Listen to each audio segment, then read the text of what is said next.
will call the meeting of the Lake Forest Parks and Recreation Commission for the month of November to order. And I would like to ask everybody to join us in the Pledge of Allegiance, which will be led by Vice Chair Herron. If I can get it. I pledge allegiance to the flag of the United States of America and to the republic for which it stands, one nation, under God, indivisible, with liberty and justice for all. Thank you. And let me also add for the record that all commissioners are present, to include on the far right Commissioner Scher, who, if you notice, his right ear is tied into NORAD right now.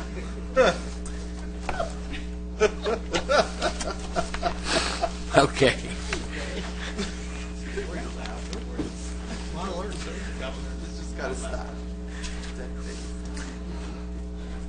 Laughter's the best medicine, so they say. Anyway, start with presentations.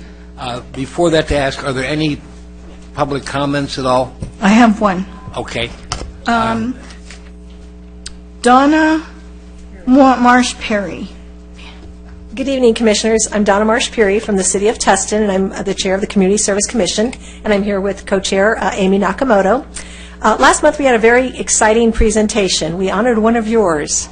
About 3 years ago, I came before your commission to introduce myself not only from the City of Tustin, but also as a board member from the California Association for Parks and Rec Commissioners. At that time, Commissioner Rosenberg and Loretta Herron came down to our chili cook-off. Well, Loretta had such a good time that she's not left our city, and we love that. Loretta has volunteered the past 2 years at our Tustin Chili Cook-Off. She volunteered at Tustin Tiller Days. She volunteered for us at Concerts in the Park. And she was, without a doubt, the best server we had at our Senior Center Pasta Fest. So last month, we presented, the City of Tustin presented Loretta Herron with a Community Service Commission, or Community Service Award. We really thank her for her partnership with our city and her friendship. She's just been a valuable asset to us, and we adore her. So we wanted to make sure that she got the recognition here that we did for our city as well. So Loretta, thank you for your service to the City of Tustin. And because of this, we're volunteering Amy. If you need Amy for anything, she's here. But no, seriously, I would be more than happy to reciprocate. We get so much by working together, and that's, I think, what's the best thing about being commissioners with each other. So Loretta, come on down. We'll present you once again. Thank you. It was an honor to receive this award. It totally unexpected. Let's just put it that way. Okay, here we go. All right. Make sure I have it. Do we look good? 1, 2, 3. We do one more. 1, 2, 3. Excellent. Thank you. Thank you so much. Oh, thank you. We meet the third Wednesday of every month, so I'll put in a shameless plug. If you guys have nothing to do the third Wednesday, come on and see us. We'll be dark in December, but back up in action and getting again in January. Thank you all very much for your service. And I won't be able to help you with that food thing because I'm going to Oregon next week. Yeah. Okay, we're taking back the award. Thank you very much. Sorry. Okay, sorry. Donna, before you run out the door, okay, you're going to stay for a while. Great. Typically, people come make a presentation and then go. But just to kind of quickly comment on behalf of Loretta as her agent, I will be rendering the City of Tustin a bill for her services. I appreciate the offer of Amy, but we're now delving in human trafficking, and I don't think we can quite do something like that. But hey, again, thanks for honoring her. Greatly appreciated. Thank you. Okay, we're at this point going to make a very slight change in the agenda the way it is in front of most everybody, and we're going to go to what is item 3 and item 4, the introduction of 2 new employees in the Community Service Department. It was felt that it might be cruel and unusual punishment for them to have to sit through a lot of the other proceedings, and I gave Vicki a retort on that, but without further ado, Vicki, if you or Scott, if you'd like to do the honors. Thank you, Mr. Chair, members of the Commission.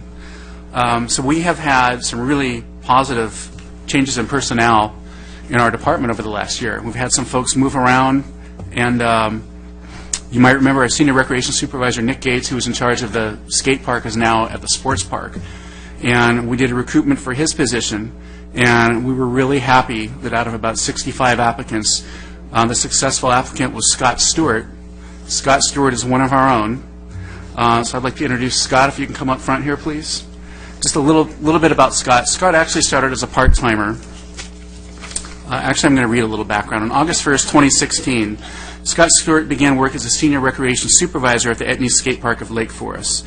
Scott has been with the City of Lake Forest since December 2003, where he was initially hired as a recreation leader for the skate park. During his tenure at the skate park, he was promoted to senior recreation leader and then to part-time recreation coordinator. Along with the senior recreation supervisor, Nick Gates, Scott has been a key contributor to the success of the programs at the skate park. He brings to the city a wealth of experience in special event programming, as well as artistry and also his participation as a drummer in local bands. Had a little trouble with that. Most recently, he was a special event planner for Rainbow Sandals, where he coordinated all aspects of an event called the Battle of the Paddle. As a senior recreation supervisor for the Community Services Department, Scott will oversee all aspects of programming and operations at the Etnies Skate Park. He will also work closely with senior recreation supervisor Nick Gates as key support staff for the city's special events. Lastly, Scott's working with the architects. He's on our architectural design team, creating a state-of-the-art performing arts venue in the new community center, also utilizing his skills to develop performing arts programming. Scott has been an asset to the City of Lake Forest since 2003, and we're really happy to welcome him to his new position in the Community Services Department. Welcome, Scott. Thank you very much, Scott. All those nice things to say. I didn't even know. Actually, I'm not done, but I'm going to let you speak first. You know, it's a real honor to be in this position as a senior supervisor of the skate park. I have a lot of passion for what we do. And I really want to thank you guys for your service, too. You guys support us so much down at the skate park. And we couldn't do what we do without you guys and the city backing us. And we really have created a great thing down there for the kids and both the young and old at the skate park. And you guys have been down there and seen everybody that enjoys it. And I look forward to many, many more years there and to continue to build it and being a wonderful thing for the city. Scott, thank you so much. I'd like to ask Corey Blackwell. I'd also like to introduce Corey to the commission. Corey, if you can come up. So before I get to Corey, one of the things I'm really proud of, many things when I talk about a department, when I talk about the Etnies Skate Park, it's not like other skate parks. It's not just because it's larger. We offer a lot of innovative programming at that skate park that you just don't see in other cities. We have the camps, we have the custom birthday parties, we have an after-school program, the most innovative events and programming I've ever seen at a skate park, and this is the fourth city that I've worked for. It's also really important that when we look at how we serve the youth of our community, a lot of the youth that are served by the skate park, they're not interested in a lot of the other programs that we have. So this is really the only way to engage that population. So I'm just really happy that we've had such a great staff there to develop the programming and to care about the community and engage this population. So without further ado, I'd like to introduce Corey Blackwell. On Monday, November 7th, Corey Blackwell joined the City of Lake Forest as a recreation supervisor. Corey is a graduate of the University of North Carolina, Greensboro, with a Bachelor of Science in Parks and Recreation Management and a minor in Geography. Corey has over 2 decades of experience riding skateboards and teaching skateboarding lessons. Lastly, he brings about 5 years of professional experience working with the National Park Service, Bureau of Land Management in North Carolina. Corey had my dream job. Corey got to ride a dirt bike, and he was, I think you were a ranger in the backcountry there. Yeah. So, yeah.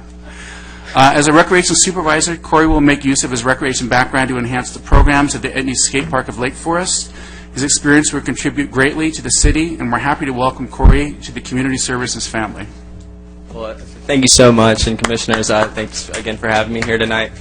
I'm really excited to be a part of the team. Lake Forest is an incredible city, and the facility we have over there is pretty much one of a kind. And so my history of skateboarding, my passion, love for skateboarding is something that I look forward to, being enthusiastic about. And I have such a good team with me at the park, so it's going to be an amazing experience, and I can't wait to, develop our programs even further and have an awesome time at the park. The whole country you're finding. You came from North Carolina. That's true. Yeah, Midwest. That's true.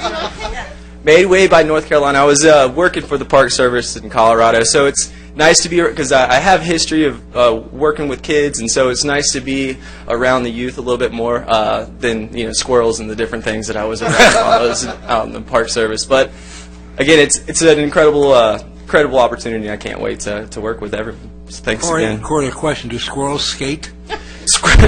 Not that I know of, but I have seen them ski behind little power boats. So maybe they can. Who knows? Well, welcome aboard. Thank you so much. And I just want to compliment skateboard staff, because I love that you're integrating, like when you did your Halloween thing, you borrowed props from, everywhere else, the haunt and everything, and then the same thing with the movie, with the pirates. So I just want to thank you for really making an effort to integrate everything, and I think you're doing a great job, so thank you. Jim, if I could say something real quick. Taking over for Nick is some of the biggest shoes in the city.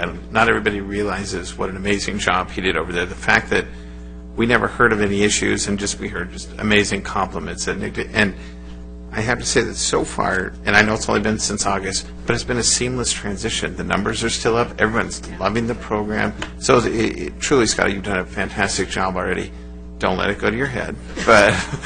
But it's been, you always worry when somebody like Nick, and fortunately Nick's still in the city, and he's moved onto another role, which he's doing a great job at. But you've done a very good job, and it's always hard to follow somebody who's in a good job. Just sort of like Scott over here when he followed Gary. He's done a tremendous job, and it's hard to do. So we're very fortunate to have such great staff. So thank you very much for what you guys do.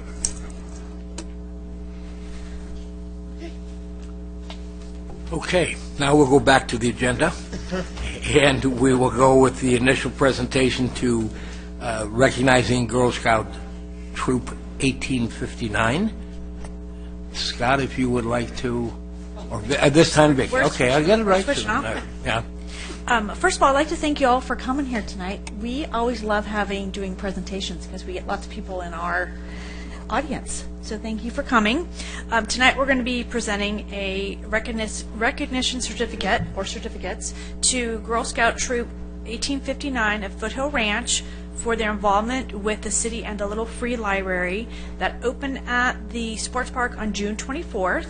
If you're not familiar with the Little Free Library, it's a great little library in the back of the sports park where you can take books and read the books, share the books. It's a great idea, and these have been popping up in quite a few different places, so we're really happy to be able to have you come and offer to build that with us. So come on up and we'll give you your certificates, and there will be time for you to take pictures and all that good stuff too. All right?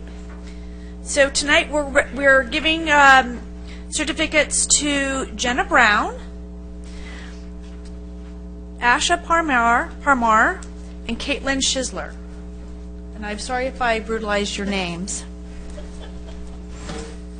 And they, for the completion of this library, they earn the Girl Scout Silver Award, and that's the second highest award for Girl Scouts. Wow. Hard to get. Okay, now the only other question is, are the certificates in the same order? You read it, but you're not going to read it. I'm going to...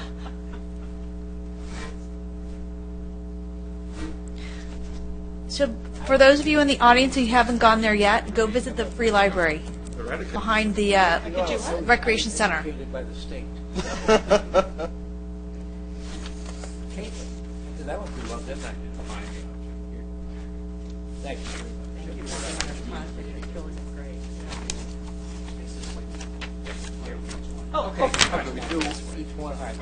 The girls. Let's. There you Victor, go. one of them. Yeah.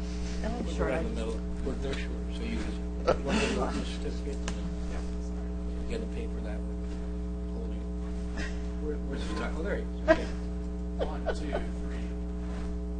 So we'll do these individually, and then we'll get all three. Okay. All right, next. He's our stage friend. Someone's got it. Jenna. There you go. Congratulations. Thank you for your Quick photo. 1,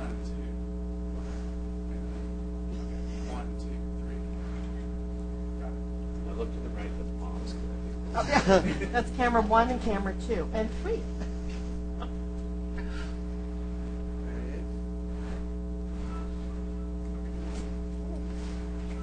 And then, of course, Ashton. Thank you very much again for your efforts.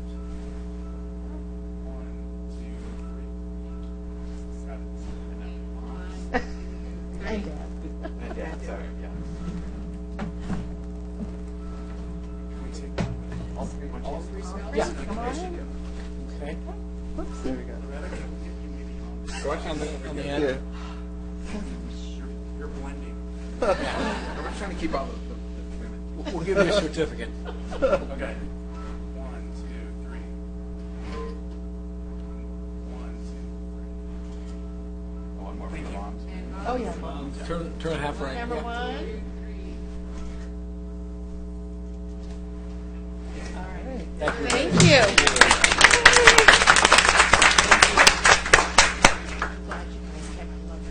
Yeah. Loretta, I was about to say the same thing. This is one of my favorite projects that the city has worked with an outside organization with. So thank you so much. Thank you, thank you.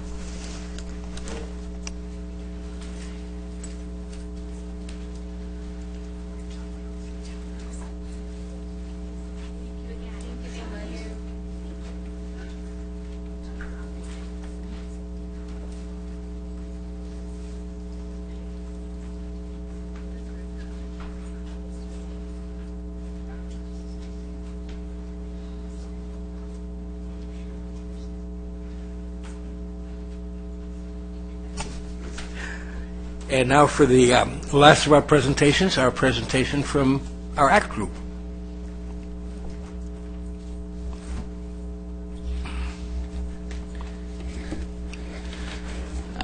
Hello, my name is Zach Smay, and it is a pleasure to be here representing Lake Forest Advisory Committee for Teens. I am here to update the Parks and Recreation Commission about what ACT has been working on this past month. We have continued working on our Earth Day initiative, by helping clean the sports park at least once a month during an ACT meeting. In addition, we have started and are finishing up another service project, a food drive. We have extended our food drive until Monday, November 21st, and we will have one final bin at the Lake Forest Sports Park to continue collecting non-perishables over the weekend. We strive to help those in need for the upcoming holidays. Also, we are starting to work on the crafts ACT will be providing for Snowfest. Thank you for your time. Thank you. Rancho Santa Margarita. Oh, perfect. Very cool. Thank you very much. Yeah. Thank you. A comment, I know Laura isn't here tonight, but maybe that can be related to her and Monique. We obviously appreciate the presentations that are ongoing, but I think one of the other neat factors is it's being given by a different member of the group each time.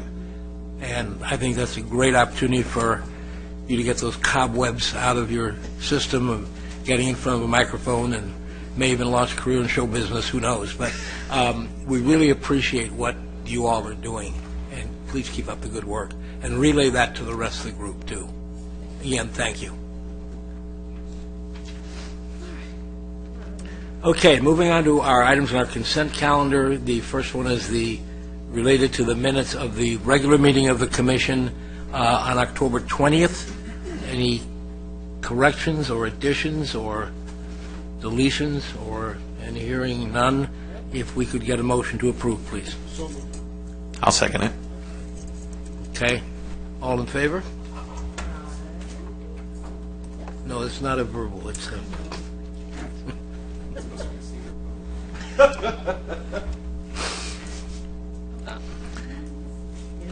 The board is green. Okay, we can move on to item 6, which are the approval of the minutes of the special joint workshop of the Parks and Recreation Commission, excuse me, and the Senior Advisory Board in relation to the Senior Center. And again, the same question, are there any comments or additions or whatever? Hearing none, a motion to approve, please. So moved. And I'll second it. And we'll ask for a vote. Got a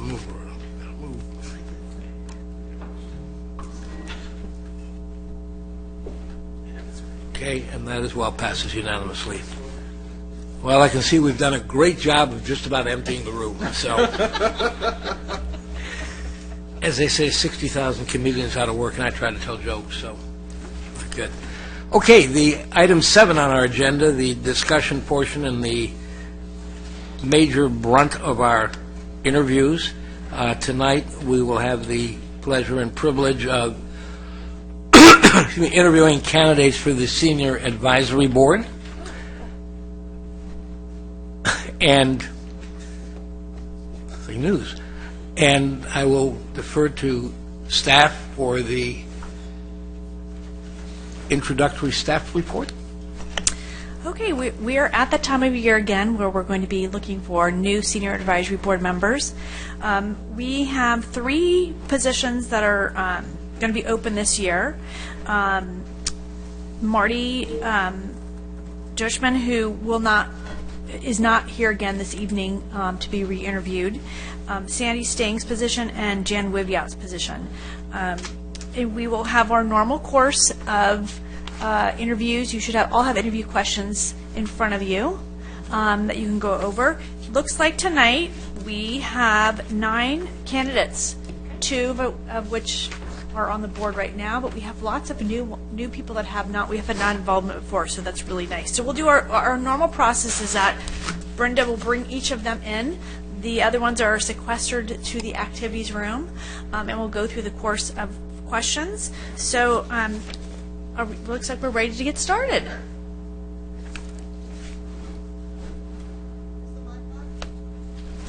Yes. Yeah, it's on. Yes.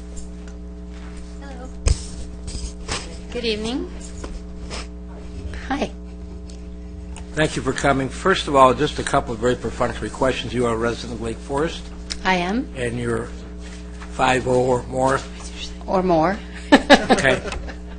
You hit the threshold, let's put it that way. Yes, indeed. It was this gentleman's birthday. He became a senior on Monday, so Happy birthday. kind of the way this works, if you'd like to spend a moment or two just telling us briefly about yourself, and then each of us will ask you one question. We will ask the same questions of every candidate, and then that will conclude it. Okay. My name's Tina Muller. Okay? I've lived in Lake Forest since 1991. Was one of the first homeowners in Foothill Ranch. I have a husband and a daughter who just graduated from college, freeing up some of my time. And by profession, I'm an interior designer and working part-time right now, and would love to be more involved with the community and learn to be more civic-minded. Okay. Thank you. Okay, Loretta, we're going to start with you. Okay, thank you. All right. So, how does your personal and professional background qualify you to serve on the Lake Forest Senior Advisory Board? Well, I'm very interested in the new senior center that's being built. Yes. And did offer some suggestions via email to Brenda, which I think she presented at the last meeting. Coming from a background of an interior design, I understand there's infrastructure that needs to go into the plans. Absolutely. And I'm also taking an emeritus class here, an art class. So having that background and knowing what is existing, I suggested some placement for electrical outlets and utility sinks and kind of problems we run into in the room now. So hopefully that will happen. Oh, very good. Thank you. Francisco? Hello. Hello. You pretty much answered my next question. So the City of Lake Forest is currently working on design for a new senior center. What types of new programming would you propose for seniors? Well, I understand that you already have, see, I'm new to the senior thing, but I understand that you have a lot of speakers come and talk about things that are important to seniors. I did attend a Matter of Balance talk that was here a few weeks ago, and I think maybe health issues and living a full, active life is really important to seniors. So I think I would like to be involved in maybe some of that type of programming. Okay. And then it asked if you were able to attend any of the workshops, but from what you said, you I did. already gave Sorry. a lot of input, which sounds really good. So, hand it off. Thank you. Victor? Hi there. Thank you for coming. Hello. What do you think a senior advisory board member role is? I'd like to hear from you on that topic. Well, my guess would be to listen to other seniors and find out what's important to everyone in the community, and then be able to offer some suggestions up to the commission that would reflect what those seniors think are important issues. Thank you. Jeff? Okay. Hey, and thanks for coming tonight. My pleasure. I hope you're not nervous. I am a little bit nervous, actually. You're doing fine. It's been a long Don't- time since I've interviewed for anything. This is the worst night of being a commissioner, I always tell people, because we have so many fantastic candidates every year. And so, thank you for coming, and I really appreciate it. Now for my question, I have to ask. But anyway, don't be nervous. We're all a friendly group, and Seems that way. yeah, no, it's a nice group. So, anyway, have you attended any activities or programs at the Senior Center? If so, what are they? And I know you've sort of answered that a little bit already, but if you want any that you, let's put it this way, were there any that just stood out that you really enjoyed? Indeed. I love the wearable art class I'm taking. I didn't think I was going to like it as much as I do, but every Monday when I leave there, I just feel happy, and I want to continue on the projects. I get so stimulated by all of the creativity in that room, and not only from the teacher, but for the other students. Yeah, that's great. And they all know how to do something better or make it more efficient or less difficult to, I mean, the people in the class are amazing. They're the ones that actually encourage me to be here tonight. Oh, good. Oh, That's great. very good to hear. Nice, yeah. Okay, the last question. If you were appointed to the Senior Advisory Board, what would be your, let's call it a personal plan to increase your knowledge, find out a little bit more about what, quote, seniors are all about? It's a huge gamut, as opposed to just one city, one building, or whatever. But what are some of your thoughts in that area? Well, I think I'd like to talk to the people that are involved that live here and find out what's important to them. And then, direct those goals, not just my goals, but the community's goals. And admittedly, I am unfamiliar with how the process works, and I would really like to learn a little bit more about the city and how the process works here. Okay. All right. I've had little or no exposure. Well, start somewhere, right? Right. For sure. Tina, again, thank you very much for Thank you. Yeah. Thank taking you, the ladies time and and gentlemen. for stepping forth. And at this point, you don't have to be nervous anymore. Very Put that good. way. Thank you so Thank much. you so much. Good night. Thank you.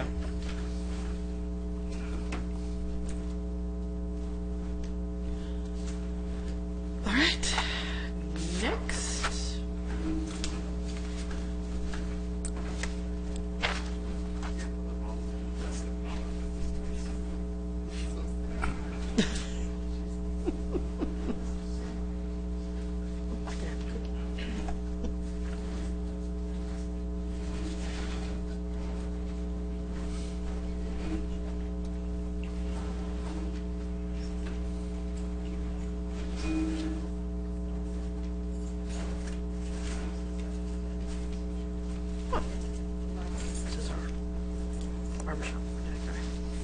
Next, we have Franklin. Franklin, pronounce your last name for me. Choco. Thank you. I didn't want to slaughter it like I did with some of the children earlier, so thank you. Franklin, how are you? Good. See you. Okay, a couple of real quick perfunctory questions.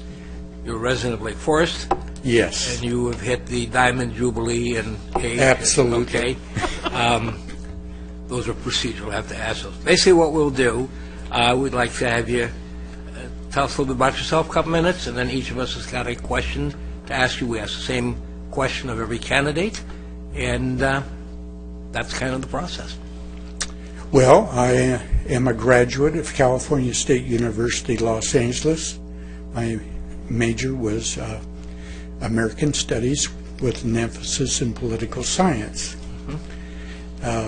The last job that I held was with Toshiba American Medical Systems. I was a systems analyst and national database administrator, as well as a technical writer.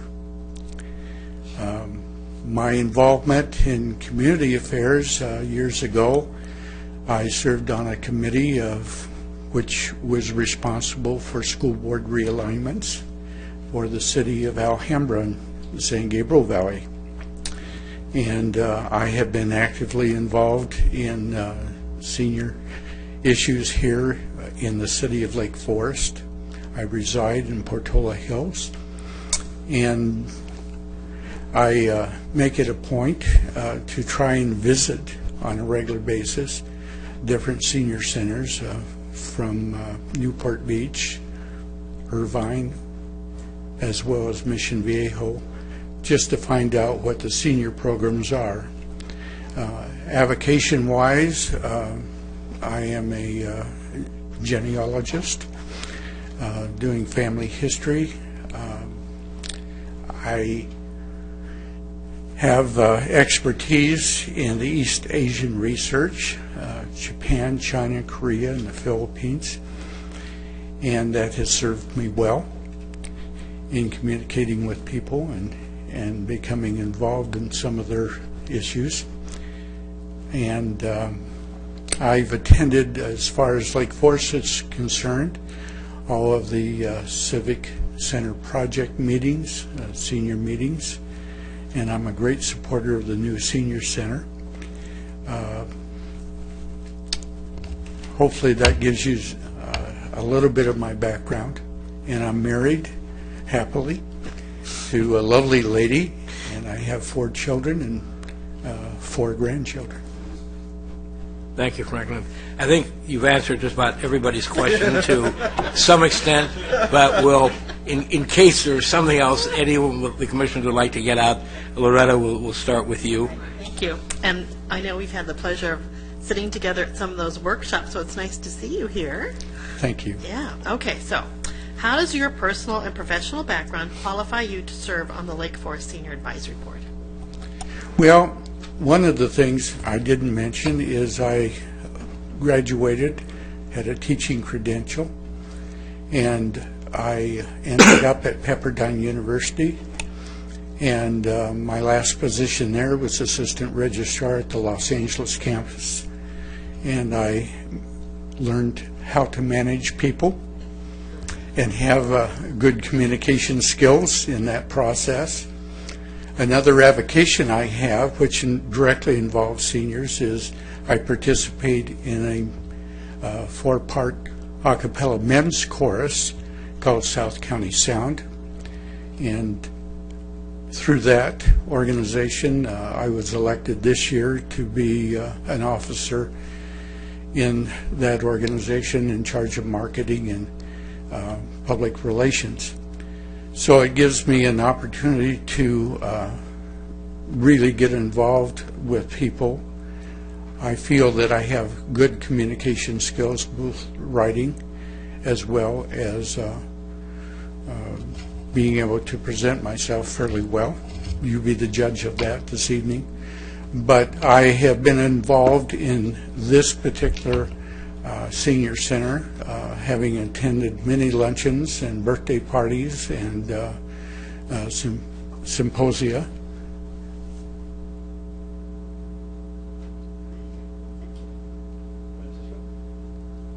Yeah. Hi. You said that you've attended a lot of the workshops for the upcoming senior center and that you've actually visited a lot of the other senior centers throughout Orange County. So I was just wondering, what type of new programming might you propose for seniors? That's a very good question. In terms of new programs, I've been very impressed by what has already been accomplished. But to answer your question specifically, I really feel that intellectual stimulation, because I have an educational background, is very important for seniors to make them more viable and to enrich their lives. I am a great supporter of the Emeritus program. I currently am enrolled in 6 classes myself in that, as well as doing other activities. Health issues are a major concern to me. And again, as I've reviewed many of the options or services that are available, whether it be remotely in transportation or whether it be through book club or even the movie nights that have been held and the many excursions that are available. I'm fully in favor of that and feel that perhaps, particularly as we look forward to a new senior center, that more emeritus classes can be provided within that facility. One of the recommendations I did make in terms of the overall project was the Performing Arts Center. And I feel that we're kind of leaving a lot of money on the table as a city in not providing a venue for theater, repertoire, and musical programs. Although I must say that there are many activities that I've seen on the calendar that involve music and many civic events that would certainly be stimulating and rewarding to the residents here.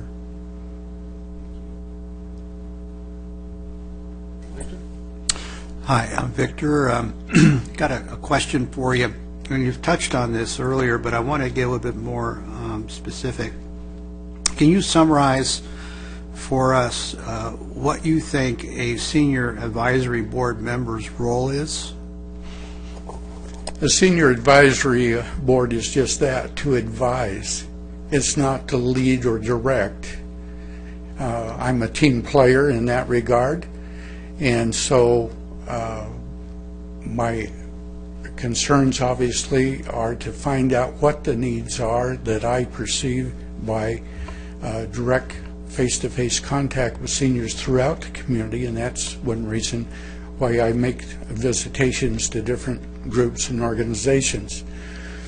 And I feel that by doing that, I can offer to you as a commission some valid recommendations, doing analytics to support that, so that you have the necessary information.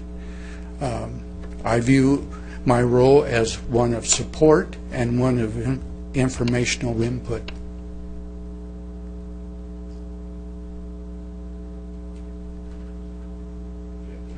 Got it. You pretty much answered my question, so but I'm going to say it, and I'll put a little twist. Have you attended any activities or programs at the Senior Center?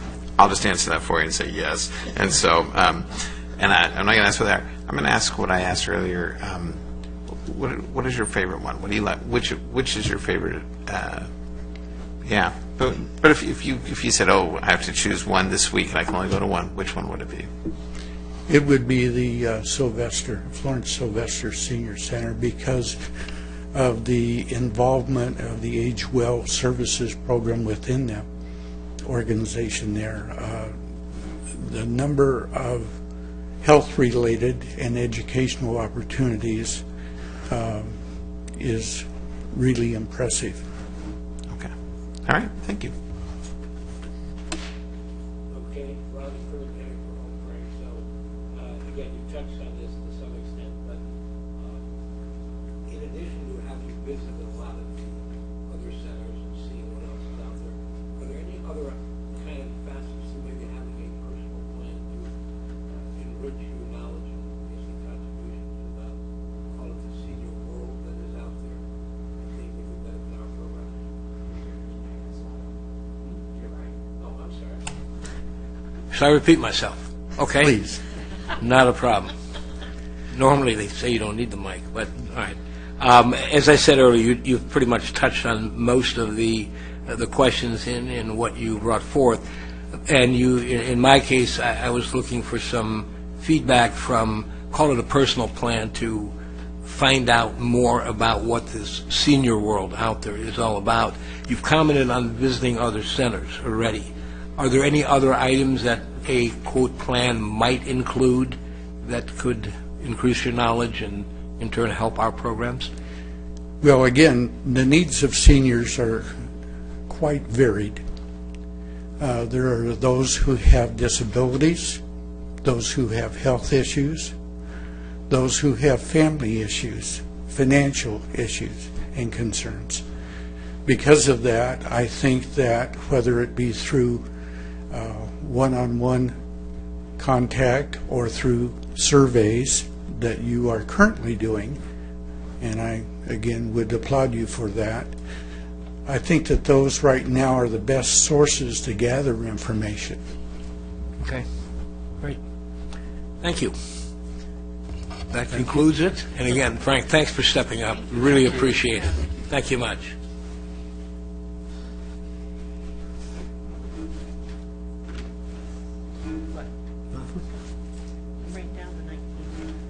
Oh, okay. 11:30. Bye, thank you. Bye-bye. Bye. Thanks for coming. Have a happy Thanksgiving. Bye. Brenda, if you'd like to move up to the front row, I mean, you know. If you'd like to come sit over there.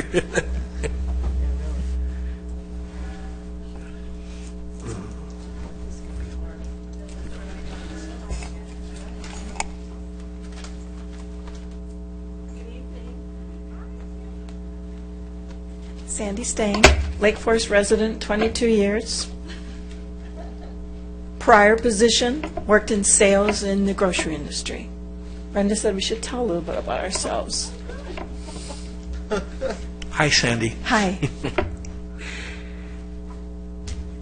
You're not nervous. I know that. No, So, good. not too bad. Anyway, the typical two perfunctory questions.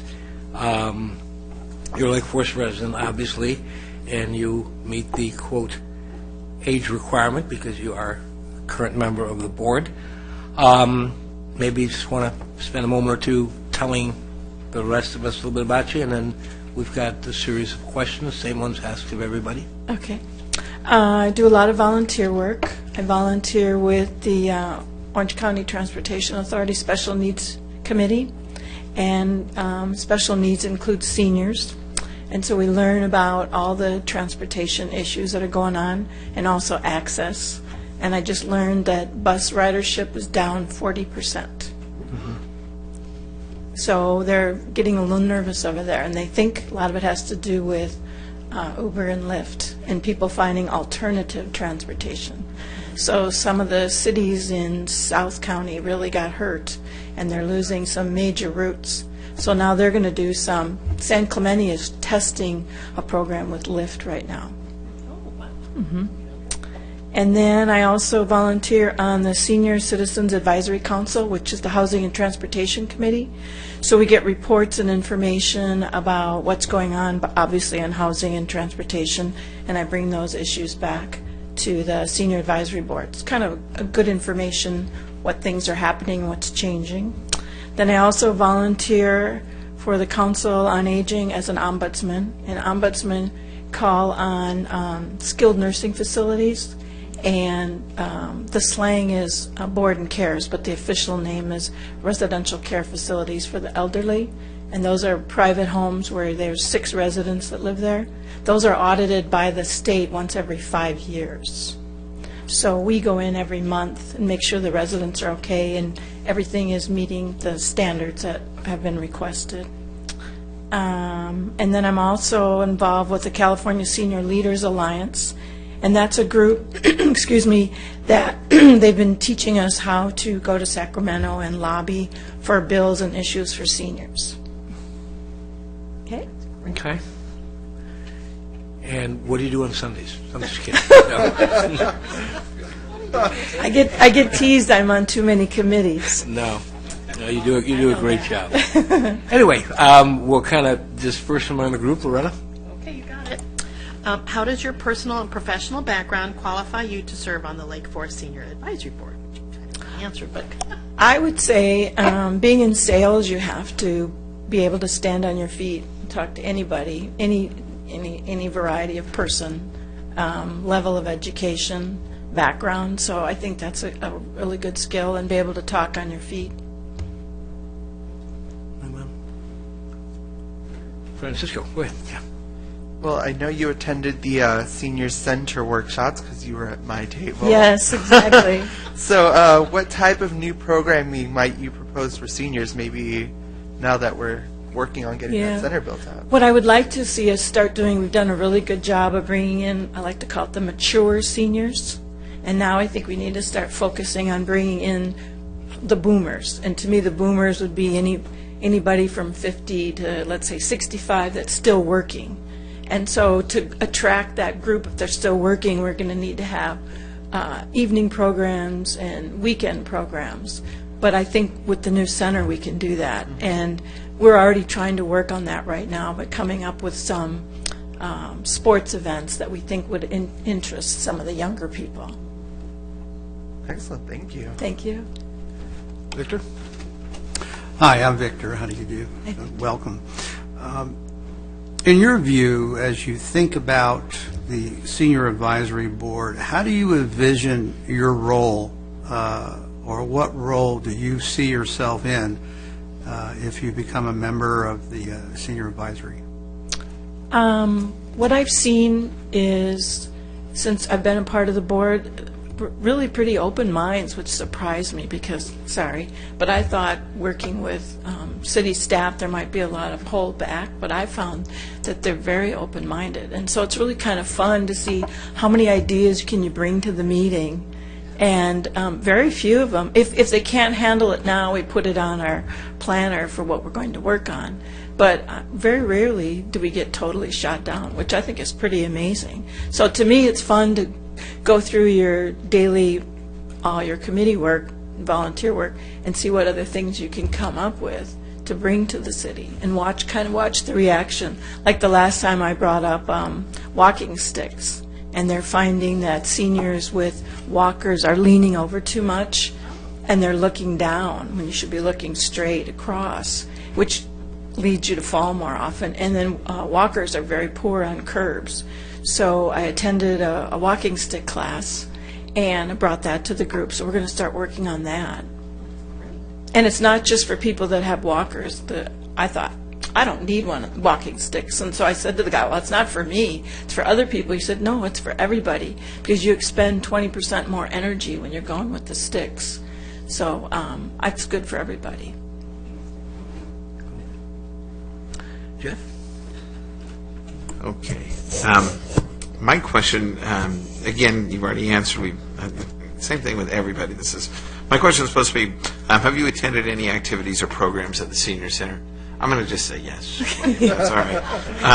And I'm not going to ask you what are they, because you probably all would probably fit. I guess what I asked some of the other candidates were, what is your favorite thing that we do? What is your favorite event that we do?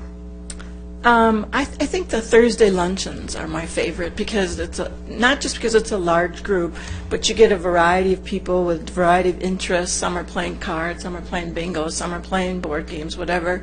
And there's a real camaraderie, and the tables have numbers. I know this sounds really silly, but it gets really competitive. Well, that's table 7, and this is table 2, because everybody sits at the same general area all the time. So it's just really, and I didn't think that I would get involved in something like that. When I first started coming here, I was 52.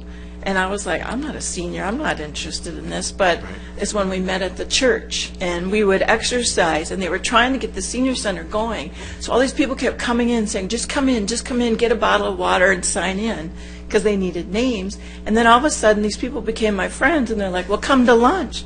So I'm like, oh, okay, come to lunch. So that's why I was saying about the boomers. If they knew how much fun it is, and there's lots of things going on, and I don't mean to say this in a down way, but it's not just bingo, because some people get in their mind it's just bingo. People would find there's a lot of great things going on Thursdays, and then we have, like, I'd say maybe once a quarter they have a speaker, and the speakers are usually very good, something on health or some current thing that people are interested in. And it's really fun to watch the people's reaction now that we do the speaker in the large group and everyone's kind of coerced to listen to the speaker, because before a lot of people wouldn't pay attention. Now they have to so they can get their lunch. But they learned something. That's great. I shouldn't say that, should I? No, you see it. It's a good answer. No, you should call it like it is. Yes. Sandy, my question basically, and I know in your case what the answer is because you've expressed it, but is there anything else that would be part of, let's say, your own personal plan to, increase, enrich, and bring more of the knowledge of what comprises, quote, the senior world to us? I think transportation is still a major issue. And even though we've done the taxi program, which I was a part of, which is awesome, I think we can make it better. Most of the cities don't have a voucher program. You use cash or credit card. I know the city takes credit card now, so I'd like to move in that vein. We'll get a lot more people using the taxi program if they don't have to think ahead, go to the city and buy the vouchers and all that. And my own personal things, I think we need to start heading more in the health direction. Talking more about health, doing more health things at the Thursday luncheon.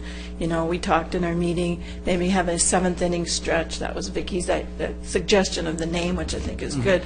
So I think those are my two big issues that I'd like to continue to work on, is transportation and the health. Okay. All right. Thank you. Thank you. You're welcome. Thank you.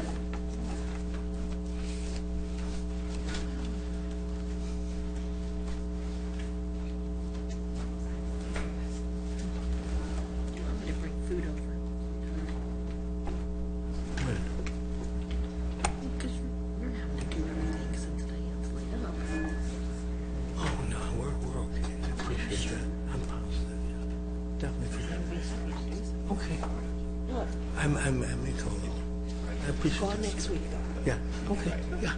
That's very sweet of you. Call Jeff if you want to go to Lucille's. We talked about that. Okay, so that's a bill.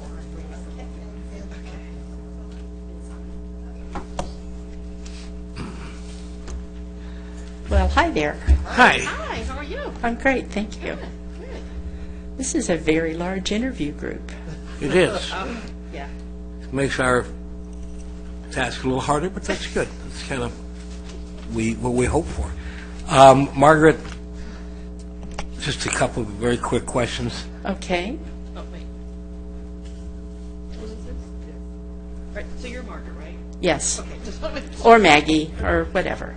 Okay, thank you. Hold on, my executive officer over here is having, as part of your troop training, you got to know the people's names. I understand that. Okay. A couple of real quick questions. You're a resident of Lake Forest Yes, ma'am. and Yes, sir. have reached the diamond age where you are considered a senior. Oh, yes. Okay.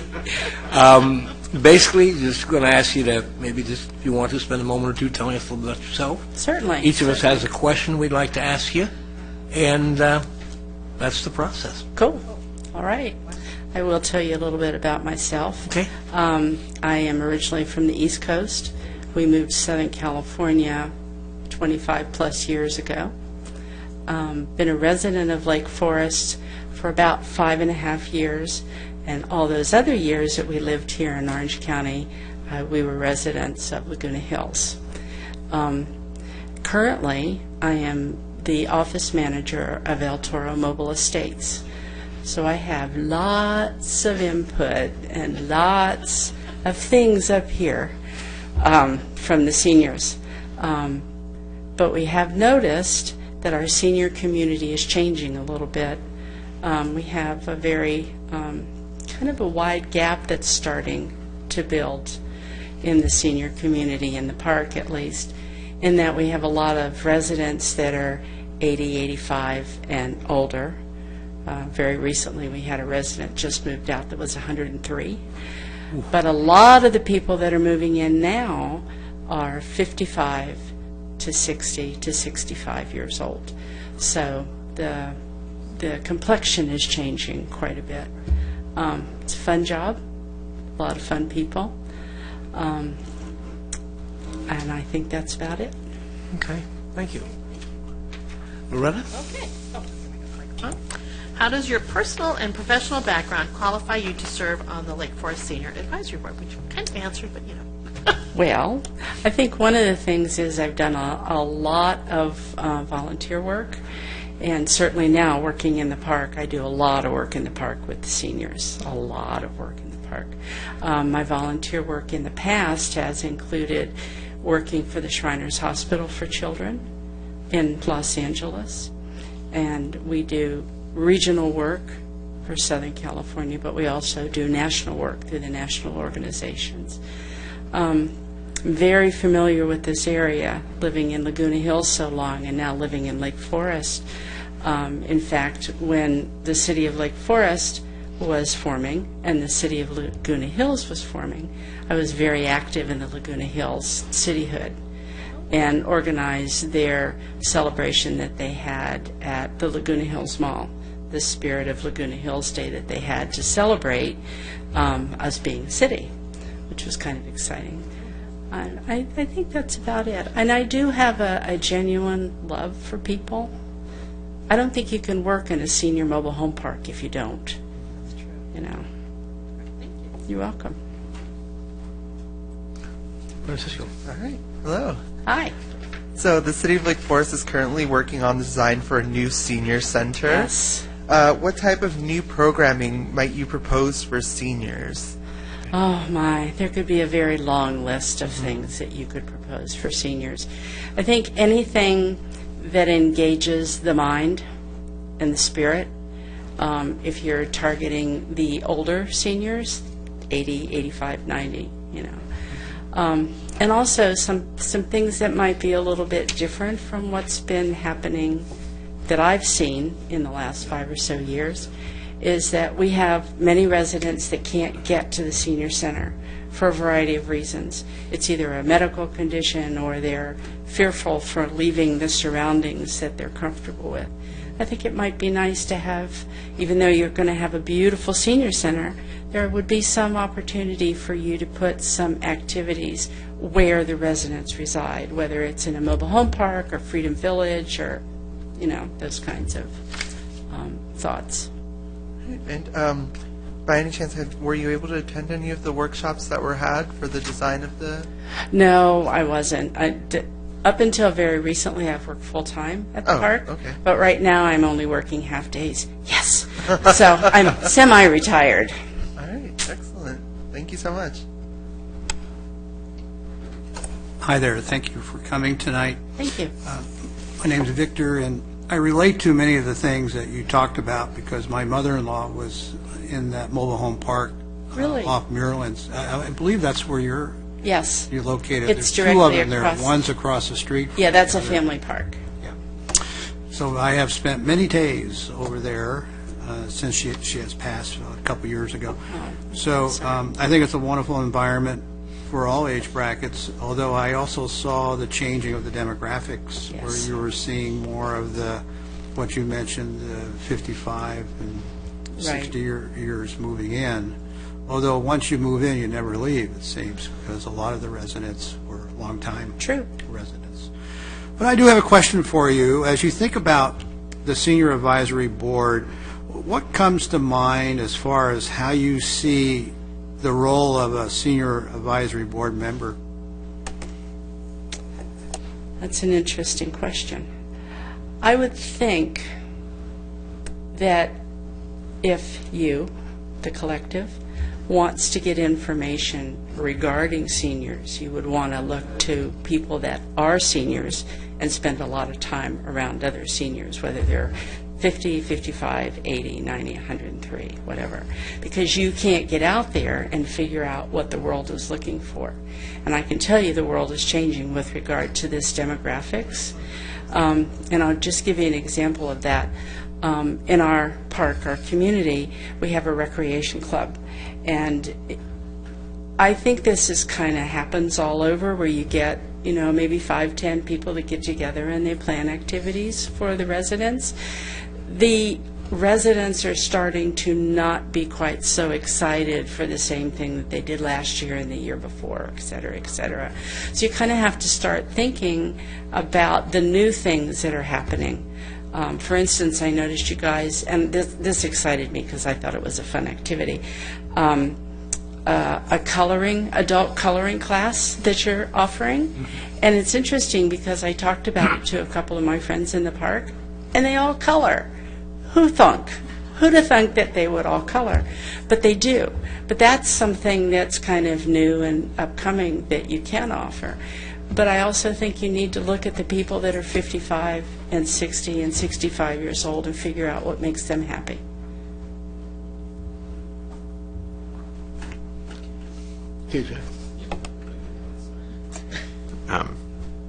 Thank you for coming, by the way, tonight. You're welcome. But my question is, have you attended any activities or programs at the senior center? If so, what are they? I took a couple bus trips with some friends from the park. That was kind of fun. That was really kind of cool.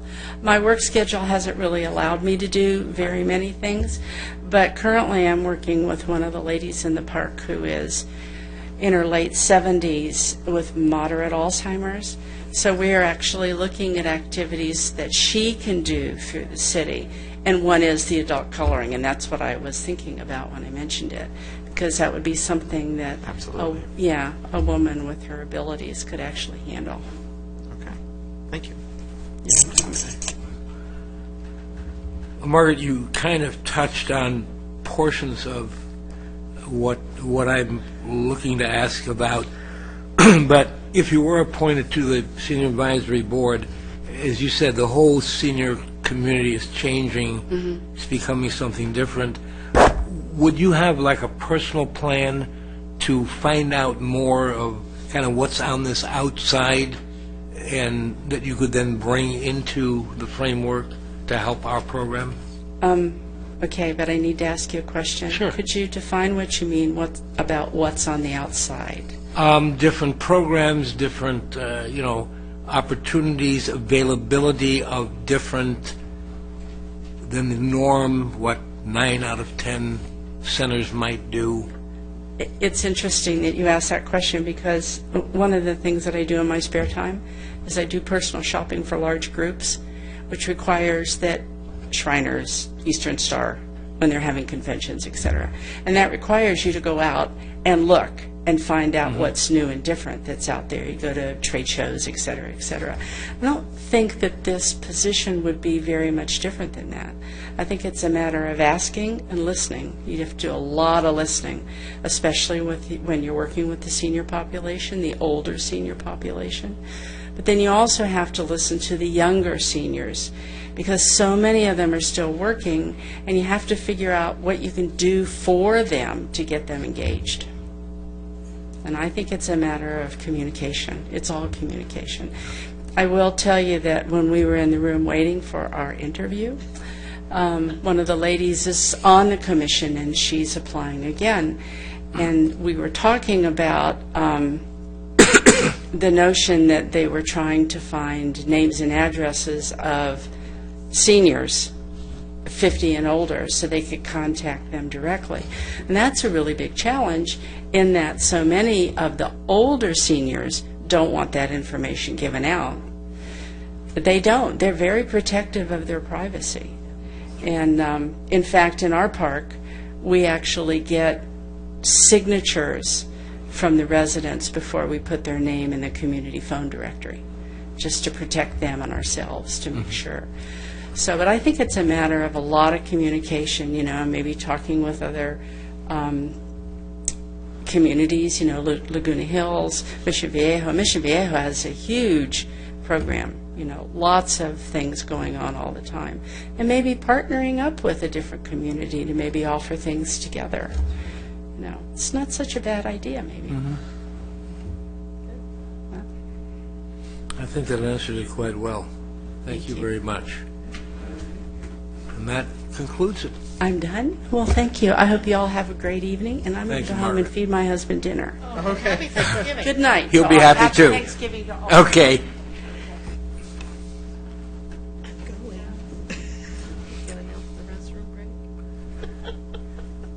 Can I take a breath? We're going to take a 5-minute break at this point.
Amy. Victor?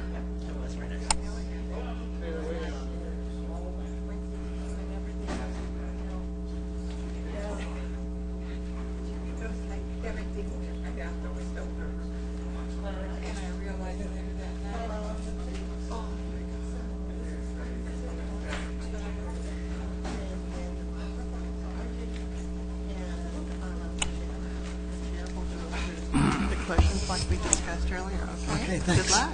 This is Peter. Hello, everybody. Are we okay? Hi. Hi. Hi, Peter. How are you? Welcome. We asked you just a couple quick questions, and I should tell you about yourself a little bit, and then each of us have a specific question to ask you. First of all, you're a Lake Forest resident, I've correct? been here since 1965, yeah. So you were an El Toro resident Yeah, El before Toro. Lake Forest was ever even born or thought of, Right, okay? right. And the other question I think is self-explanatory, so I'm going to go and ask you this. If you want to spend a couple minutes to tell us about yourself? Sure. Yeah, I'm a landscape architect. I still work, but I work out of my house. And with computers now we're able to not have a staff and not have an office. And I've been in my house for about four years doing this, and I like it a lot. I work about 2 or 3 days a week. Keeps me off the streets. And I like to draw by hand, but I have 3 or 4 people that work for me that are on AutoCAD, and that's the latest thing. What else? I have 5 kids, 5 daughters, 8 grandchildren. Took care of my aging parents. They both needed a lot of help when they got old, didn't take care of themselves too well. But as far as being active in El Toro or Lake Forest, I haven't done very much except where I live at Mobile Home Park, a senior park. And I go to some meetings and I assist with some landscape architecture work or different things like that, whatever needs to be done. I know one thing, where I live, a lot of the people are retired senior citizens, not the 55-year-old ones, but old ones like me. And they don't like grandkids too much. They don't like noise. They don't like people, cruising the streets. Anything else? How am I doing so far? You're doing great. You're doing great. Okay. Okay, Loretta? How does your personal and professional background qualify you to serve on the Lake Forest Senior Advisory Board? Well, I think in my business, I've been in business for myself since 1971. We've done a lot of parks, a lot of streetscapes, a lot of work for governmental agencies, too. And I think I could assist in that respect more than anybody else, probably. Thank you. Okay? Hello. Yes, sir. So the City of Lake Forest is currently working on the design for a new senior center. Were you able to attend any of the workshops? And what type of new programming would you propose for seniors? No, I haven't attended any meetings. I will from now on, but I haven't. Okay. And what type of new programming might you propose for seniors? Well, I wrote a lot on my, I don't know if you got that information. Yes. Should I just go over them? Sure. Yeah, a few. I think one of my big concerns is people driving and needing transportation and so forth. I know the city has a lot of programs for doing that, but that's a major concern. Finding, signing, locating parks and being driven to sports fields and bowling alleys and picnic shelters and so forth. And I could help probably with the streetscape development. The company that I originally started in 1971 changed their name to Nuvis Landscape Architects, and they do some work in the city. So I still do that same kind of stuff. We know them well. Yeah, they're nice people. Yeah. I like them. My ex-partners.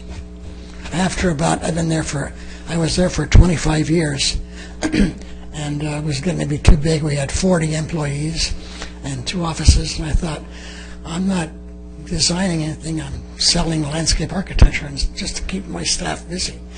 So I left there and started my own little company in 1996. Okay? Victor? Victor? Yes, sir. I was fascinated with many of their comments, and then talking to you offline. I guess we could have talked all evening with so much to talk about. Shoot.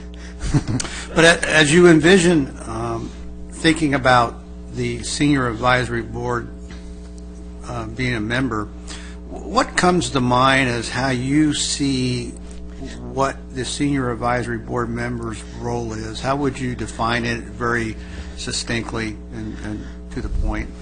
Well, I haven't thought about that specifically, but where I live, a senior community, I see things that are happening or should be happening or things that are wrong.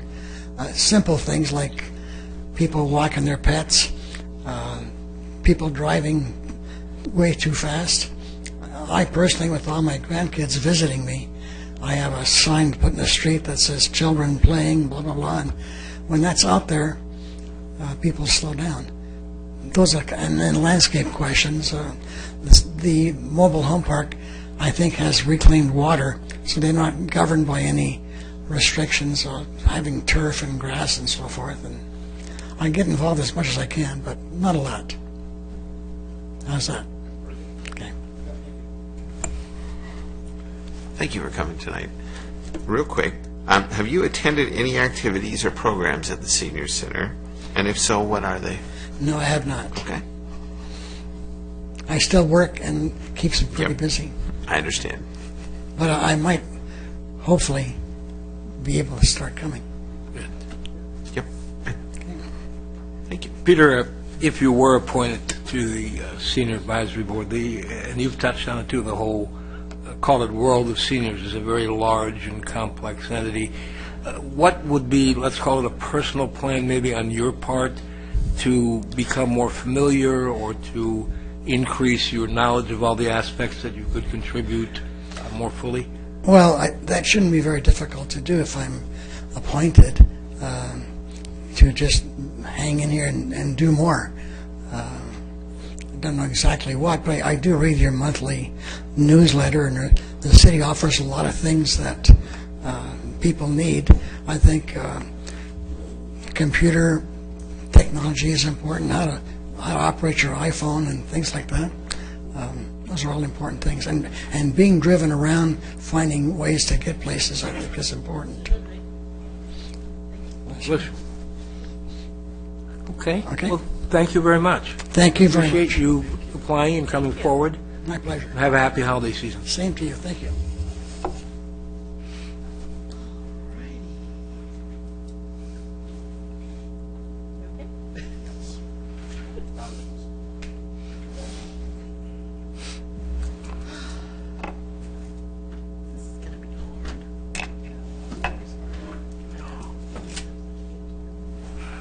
Did you guys coordinate your outfits? You guys do that. Looks like a family portrait. That's nice. Thank you for doing that for us. I like it. Well done, Francisco. Looks like it looks so.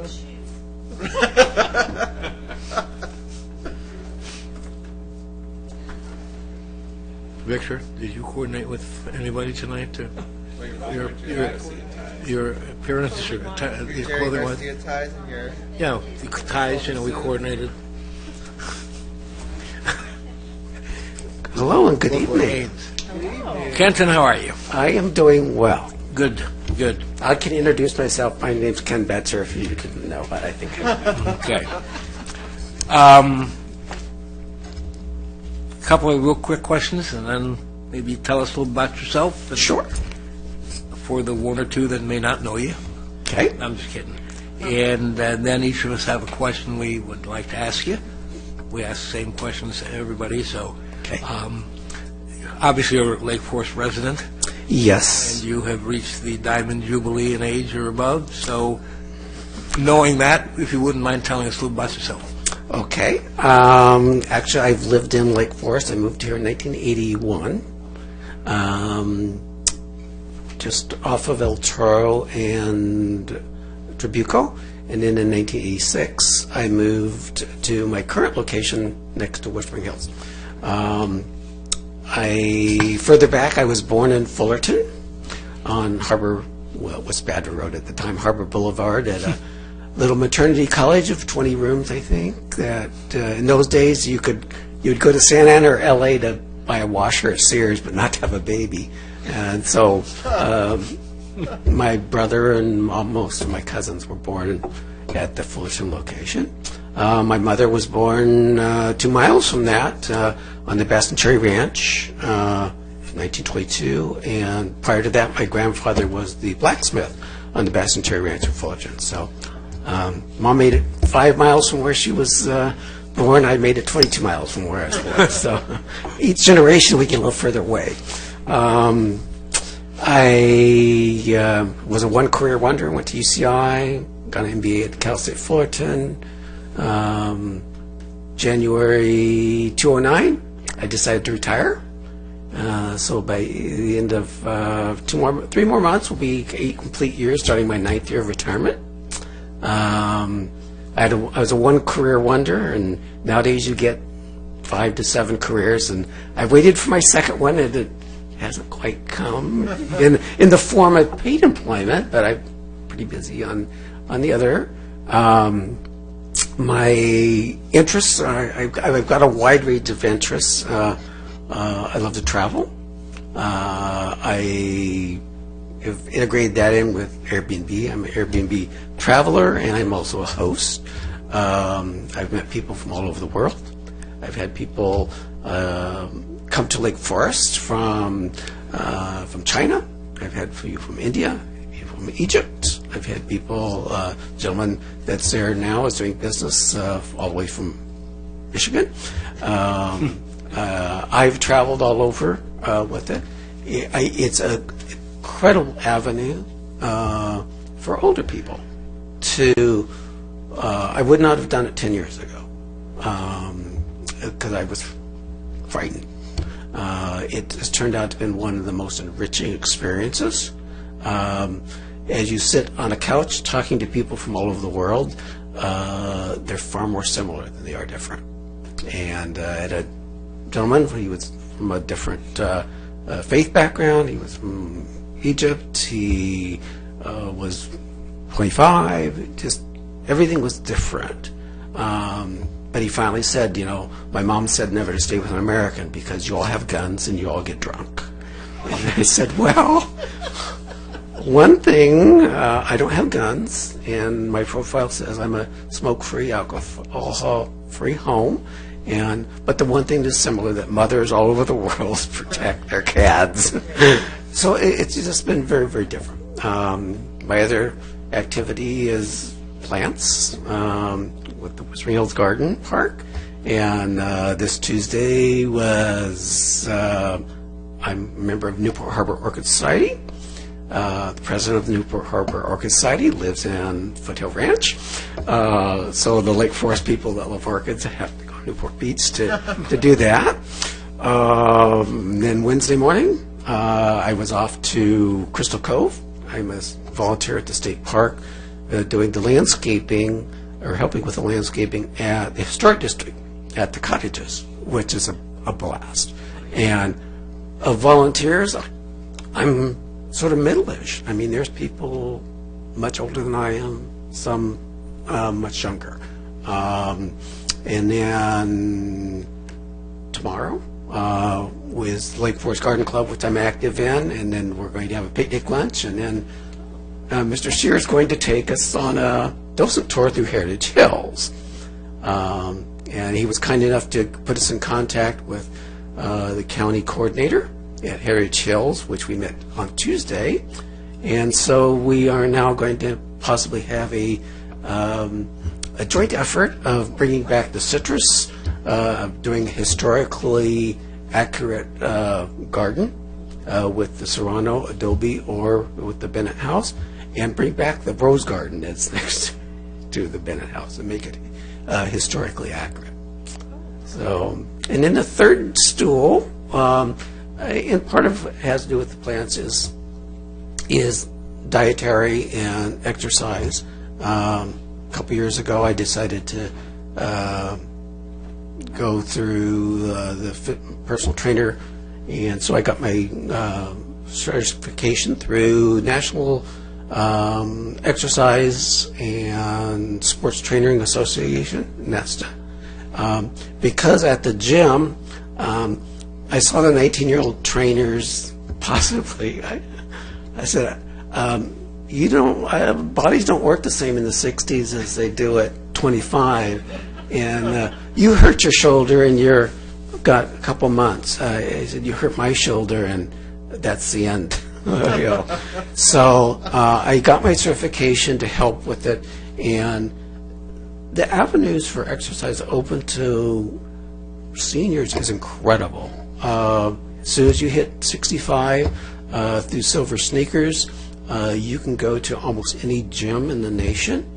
The ones that you can't afford now are free, and you don't need to. You can have a home gym, but you can travel anywhere in the United States and use their gym facilities. And it's a perk, and often we don't have it here, but in the desert, where I go often, they have specific exercise classes open to seniors, and it's geared toward, it's not the chair exercises, it's actually rather strenuous cardio and weightlifting, but it's geared to people who want to retain their mobility, strength training, but you're not doing lunges because you're not going out for the football team. So that's sort of where I'm at. That's sort of brought my interest to the senior advisory. I'm still, even though age-wise I've been a senior for a while, in the desert, rather than ask for my senior discount, I ask for my wisdom discount, because I'm not, it's like the senior title doesn't quite fit, but I'd like to say, I've always felt that it wasn't an age, that there's a continuum, that you have younger people who are classified as seniors, but they're very active. They have different wants and needs of the other end of the spectrum that may have mobility issues, and more of an integrated rather than isolated. And but give the opportunities. If you want to play bingo, it's there. If you want to do something that's more active or interactive or volunteering or coordinated, we'll give you that opportunity too, if we can. So, thank you, Ken. Rebecca? Yes, thank you. All righty, here we go. How does your personal and professional background qualify you to serve on the Lake Forest Senior Advisory Board? Which you've kind of already answered, but I have to ask. Well, actually, my career was in real estate, in the analytical and valuation part, mostly working with pension funds, acquisition, disposition of commercial real estate.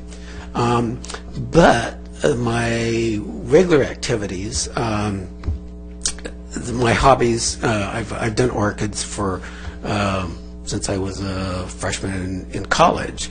I met a professor who had at UCI, and he was instrumental in forming the Arboretum, which is at UCI, Dr. Harold Kubowitz. And he is now the editor of the Orchid Digest, the pinnacle of the orchid world, and a member of Newport Harbor Orchid Society. So I actually see him on a regular basis, and I try to remind him that 42 years ago I was in your class, and I remind him that it was evolutionary biology, and he didn't change my mind. But so I've tried to keep an outlook of the things that I enjoy and incorporate them in my retirement. Francis? Hi. Hello. So, as you know, Lake Forest is currently working on the design for a new senior center. So, keeping that in mind, what type of new programming would you propose for seniors? We touched on a little bit that technically they used to be 55, but now they say 50 for seniors. And you talk to a 55-year-old and say, "Do you want to go to the senior center?" they're playing bingo, and they said, "No, I'm not there," and it's like, well, you will be, but if there were activities, would you want to be? Oh, yes.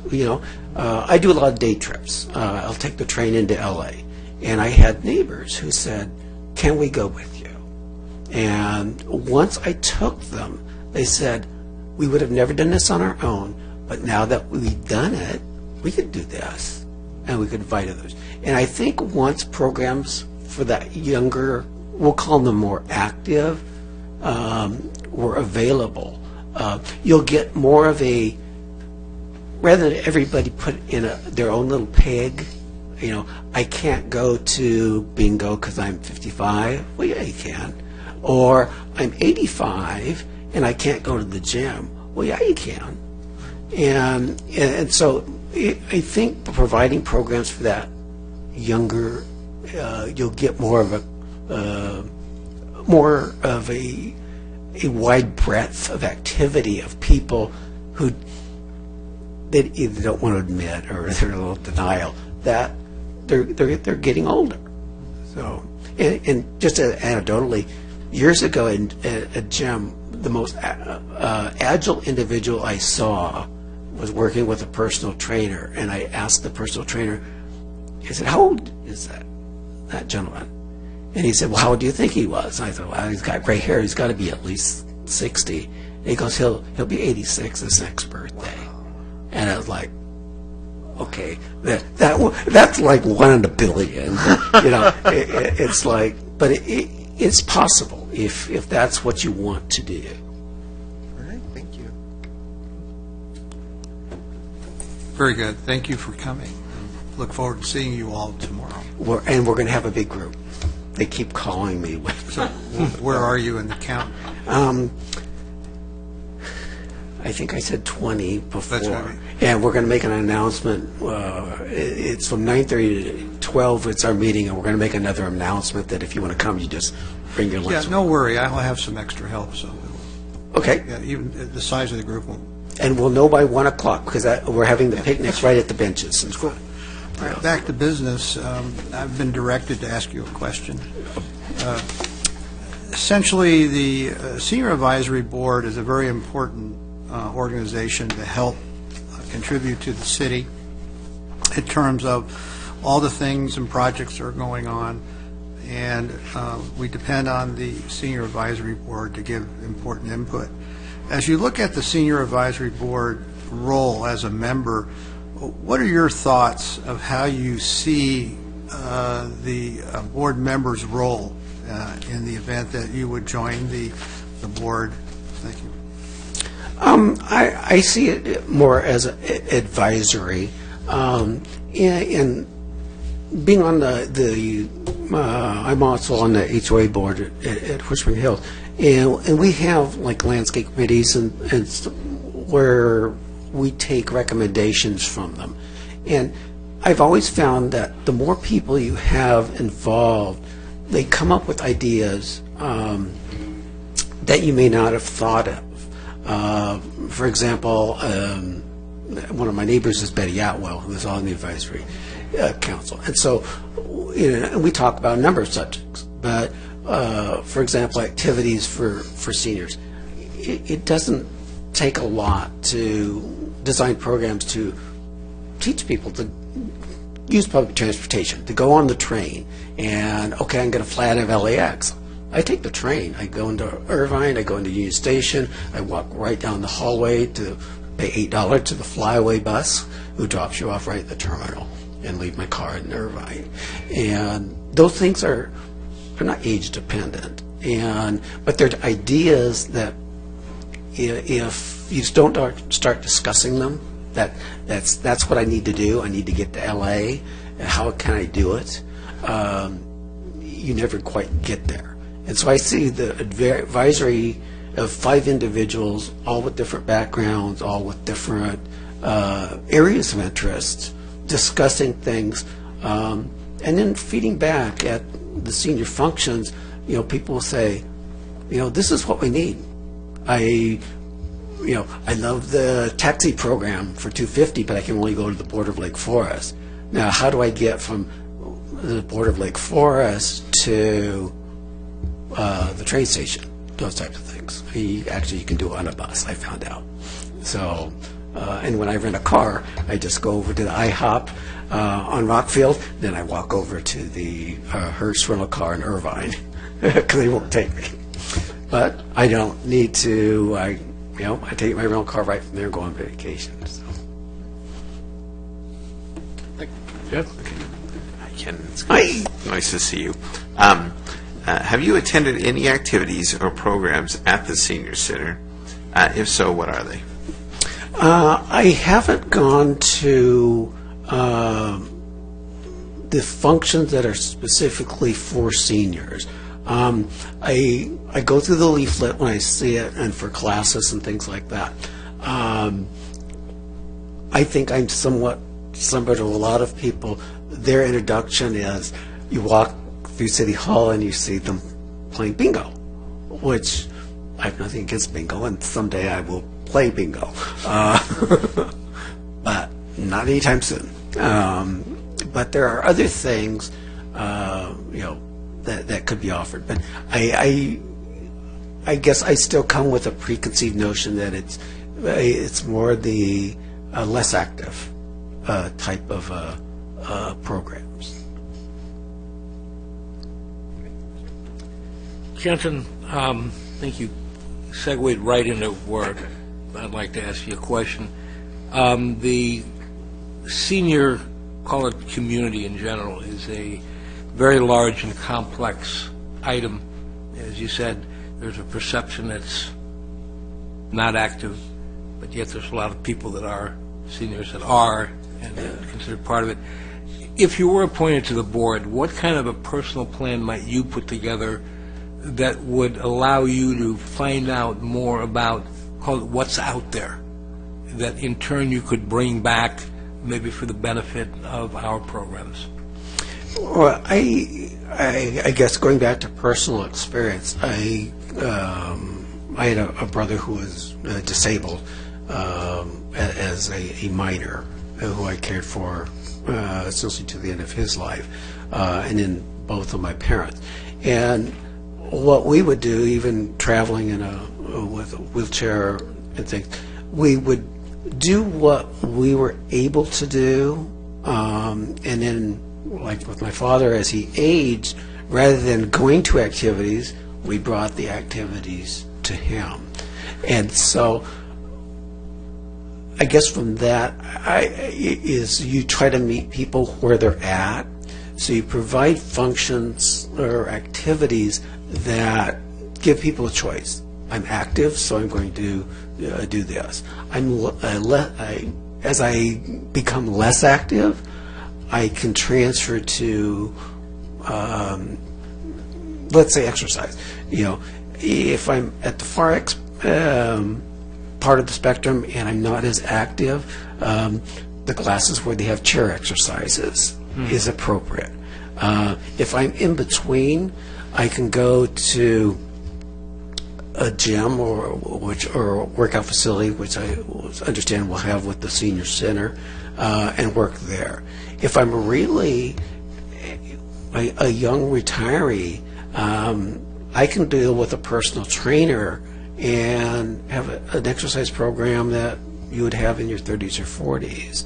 And I remember 24-Hour Fitness, and when I talked to them about their physical training programs and stuff, their most popular trainers were seniors, which was that was surprising to me. So my theory was that they won't hurt you.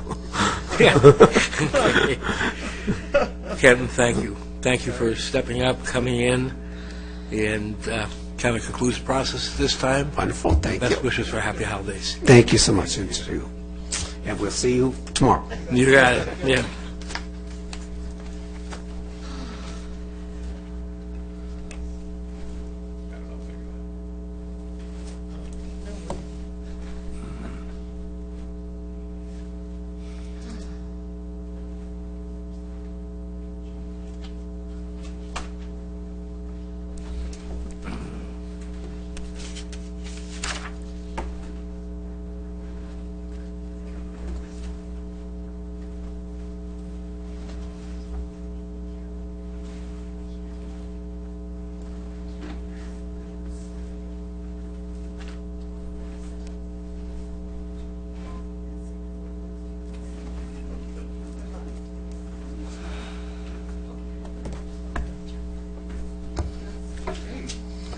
Andre, how are you? Great. My name's Alphonse Boulanger. I'm sure, Alphonse. That's okay. You back? Okay. Yeah, sorry. All right, just a couple of real quick perfunctory questions. You're a Lake Forest resident? Not yet? Since 1976. All right. And so you're an El Toro native, we can call it that. Yeah. And you've reached the Diamond Jubilee age. Yeah. And knowing that, I see if you'd like to tell us a little bit about yourself a few minutes, and then each of us has a question to ask you. Okay. I've lived in Lake Forest since 1976. I retired in about 18 years ago, but I worked. I just decided to keep working. I stay busy. I don't do much anymore. Just kind of run around. My hobbies are, well, now that I'm 74, not quite as motorcycle, but I have street bikes and dirt bikes. I ride that. Other than that, I don't know what else to say. Okay, that's fine. Loretta? Thank you for coming, by the way. And I know you're a magician. You should say that too. Okay, so excuse me. How does your personal and professional background qualify you to serve on the Lake Forest Senior Advisory Board? Well, I'm 74. That gives me a real high up. And I enjoy coming to the Senior Center. I enjoy interacting with the people close or around my age. My past experience, I don't really have a lot of experience dealing with seniors, but I've volunteered extensively, probably my whole life. Yeah, I kind of liked him. Where'd he go? He left. I was talking to him. The guy's a very interesting guy. Yeah, what I've done think you will make me be better as a council member? Your personal, professional. Sorry. How does your background qualify for the advisory board, other than you're 74? Yeah, I don't know how it would apply. I mean, I've been an employee of Southern California Edison's, where I worked. I worked at a nuclear power plant. I've been in charge of some outages, but I don't know how that would relate to. But, and I know you're here at the Senior Center and you're interacting with people. Oh yeah, I enjoy coming here. I enjoy the people. Yeah, I do. That's good. All right, thank you. Francisco. Yeah. Hi. So obviously you've attended some of the workshops for the new Senior Center. I saw you at the last one. So what types of new programming might you propose for seniors as we move in that direction? Well, we got a fairly decent ride program right now. I don't need that, but never know. Someday I might. And I like the way it's covered. I like seeing the people being picked up outside the door when we come for lunch. What I might propose, I don't know. I'd have to bounce it off of people, I guess, and see what they liked. I mean, from my own mind, I wouldn't come up with anything other than what I heard other people talk about. And if I liked what they liked, I would be vocal about supporting it. If I didn't like it, I wouldn't. Victor? Hi there. Thank you for coming tonight.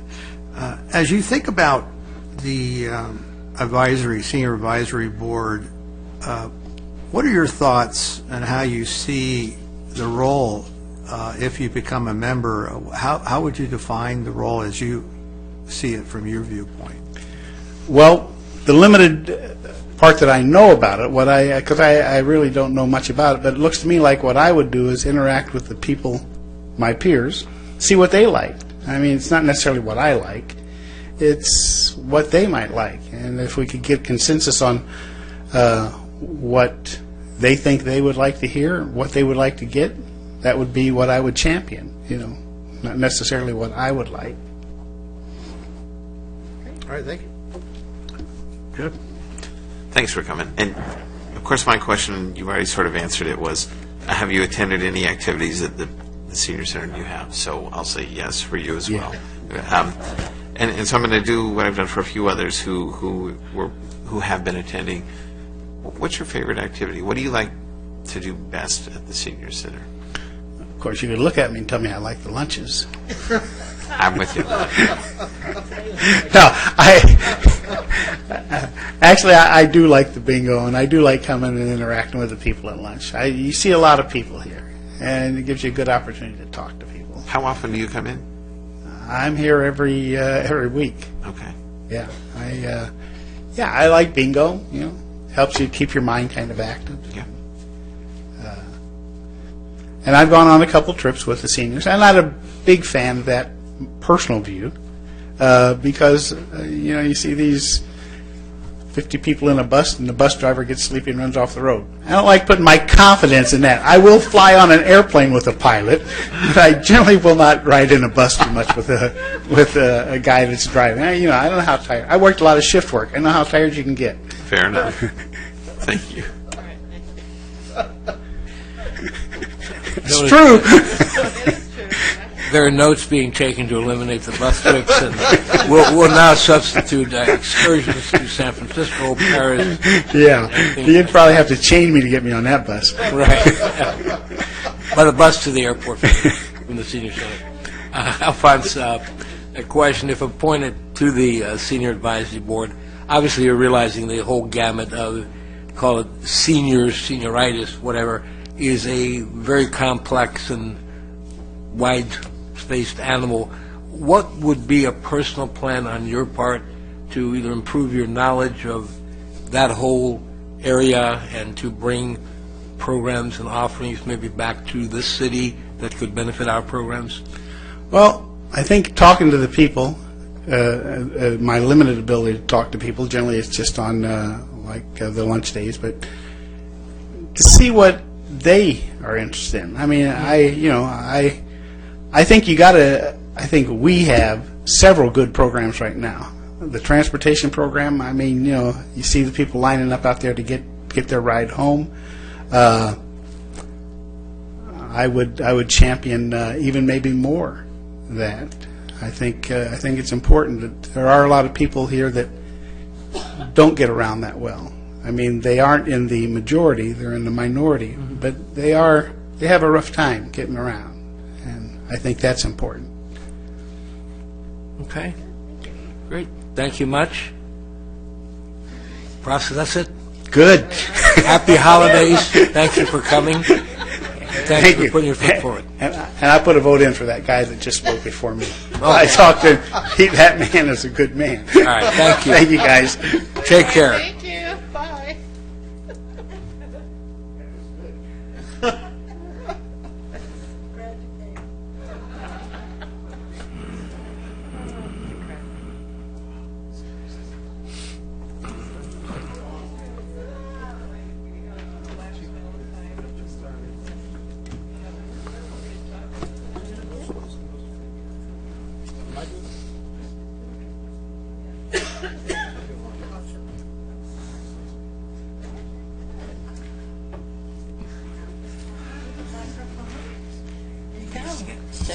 Good luck. Hello, good evening, everybody. Good evening, Alberto. How are you? I'm good, very good. We got a good lunch this. Question is, did you have dinner after that good lunch? Not yet. Okay. All right. No, because normally I don't take dinner. Got it. All Because that is heavy enough, Yeah. Just to briefly explain the process, I'm going to ask you a couple of kind of required questions. And I'd like to ask you to tell us a little bit about yourself, a couple minutes about yourself. And then each of us has a question, specific question to ask you that we've asked of every other candidate as well. You're obviously a Lake Forest resident, correct? Yes, sir. And you are in the, the diamond years, 50 and above them. I'm trying to, Yeah, 51. No. Okay, that's all we need to hear for that. So at this point, please do take a moment or two and tell us about yourself. Yeah, okay, we moved in Lake Forest 3 years ago. We're from LA County, Norwalk. So my daughter decided to move to Lake Forest. I have to go because I have to take care of their kids. Okay. I don't have any choice, because I lost my wife maybe 5 years ago. So nobody would take care of the grandkids. So then, because I got a good group back there in Norwalk, Cerritos area, where I'm always at the tennis court or badminton court and everything. But then they move in here, I have to go. No choice. But I do not regret that because I have a group now here. I got a badminton in Saddleback. I got a badminton in El Toro every Sunday. So basically, it's the same. It's the same thing. Yeah. Now, a little bit of my background. I work in the Philippines as a pharmaceutical man.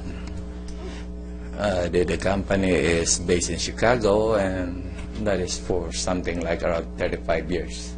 It is just a one company. Because it is all the same, You transfer from one, just like what they're doing, They transfer from one company to another, but it's all the same. Now, I think, of course, I'm a graduate of, BS Management. I got I got 3 grandchildren.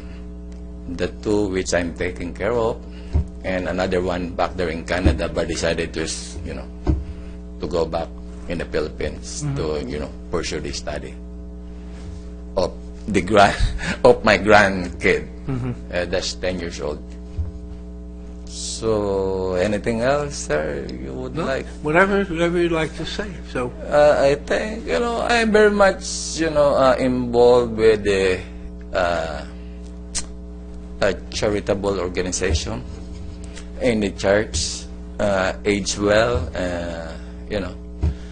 because there's nothing that I can do except play tennis, take care of my grandkids, and it's good that I have Lake Forest here, because, whenever I have time, I'm here. If not, if my wife is still living, I don't think I will be here, because we're always in the badminton court too. Yeah, because we're both active, the only thing there is she doesn't like to play tennis because of the, son. But then when the badminton becomes popular, it is indoor. So she is into ballroom dancing, and everything. But I'm not. I'm into just playing, and that's it. Loretta? Thank you. So how does your personal and professional background qualify you to serve on the Lake Forest Senior Advisory Board? Which you kind of already talked about, but just tell us a little bit. Yeah, I'm just thinking, what I can still do aside from, I'm a volunteer in Lake Forest as well as in the church. I could help anybody for as long as I can. And I think, I don't know, how else can I help because this is the advisory board. I just don't know, how can I, you just tell me maybe, how can I help you more,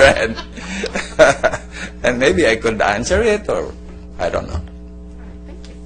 Okay. You're welcome. Francisco? Yeah, obviously Lake Forest is currently working on the design for a new senior center. So have you attended any of the workshops lately about that? I'm sorry, sir, I have not attended any workshops regarding the construction of the senior center. But I noticed that you put a couple of suggestions in your application about what we might do with that. So can you talk a little bit about some new programs or something we might look at for seniors? Oh, yeah, because the basis of that application is I've been also going to the other other senior center, like the Norwalk, sometimes in Cerritos too. And here, what is this? The Sylvester Laguna Hills, I think, where the age well is based. So the senior center in Lake Forest, in Norwalk, it is, of course, a single building. They have their own pool room. It has 3 billiards, and then there is a TV room wherein you could, it's just like a sala or whatever, wherein you could watch news or whatever, sports. It is open up to Friday. No, I think it is open up to Saturday. See? And I think that's the difference. Then they have a gym that is convertible into some, shall we say, a multi-purpose space. There is a gym. There's a lot of mirror there. They got a little equipment, and they use it also for, just like us here, dancing and all sort of things. And back there in Norwalk, it is not within their building, but they do have a swimming pool that is near the City Hall, and it is open to the residents as well as the public. And they got pretty good, instructor there. What else? The food there is not free. The only thing that is free is the coffee and the tea. That is true, because the soda, you got a vending machine, so you have to get it.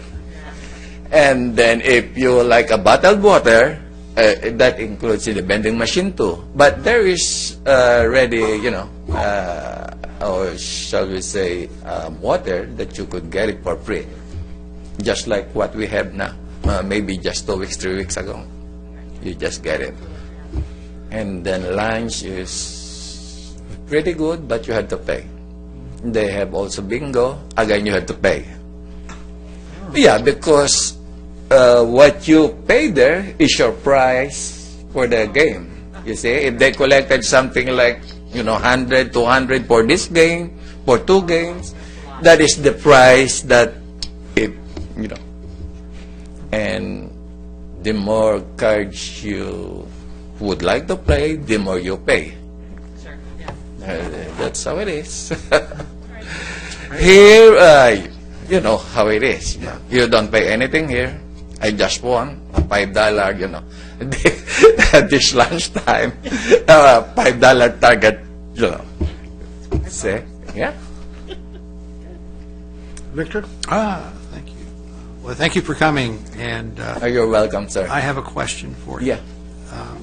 As you look at the responsibilities to be a member of the Senior Advisory Board, how do you see yourself if you become a member as to what your role would be serving on the advisory board? Yeah, from what I understand, the word advisory, which means, giving advice technically, or giving feedback, or I don't know if I'm right. So that's, I think, how I could do my role there. And I just don't know how else can I, help the advisory board. Not the advisory board, because I think what the advisory board is doing is giving some, again, feedback to you, maybe. You're all the, the commissioner and everything, and you have to, again, assess, evaluate, and see. In other words, it's time for you to work. You're welcome, sir. Well, you've kind of already answered my question, because I was going to ask you if you've attended any activities at the senior program. You have. Yeah. So I'll ask you what I've asked some of the others who've done the same as you. What is your favorite event program that you like to attend at the senior center? Yeah, first is I want that excursion going to, because I am new in this area, Orange County, the casinos and, Okay. Even if it is just a day, a trip, it is okay with me because I don't play in there. I don't have money to play. I just want to see, Sure. And I have seen a lot, like the Hara, the Viejas, and Oh, that's great. and sometimes I go there for the second time. It is still good, very good. And then the mini excursion which we do, just like going to John Wayne Airport, which I have not been there yet. So that's my favorite then. Okay. Aside from playing bingo. Everybody loves bingo. Okay. Thank you. You're welcome, sir. Alberto, one last question. The whole senior world, you've kind of talked about that a little bit, is a very large complex. There's a lot of different parts of it. And if you were appointed to the Senior Advisory Board, what would you do? What would be like a personal plan for you to, let's say, increase your knowledge about opportunities available for, quote, seniors and be able to bring those back to our programs in Lake Forest? Yeah, sir. First is just like what Mr. Francisco is asking me, if I have attended any of the workshop, then I think I have to attend the workshop. And then any other major activities or events within the city, which, sometimes I also attended, but not really that serious. Just like the egg hunting, during Easter in the parks, I bring my, my grandchildren there. I go there to sports complex.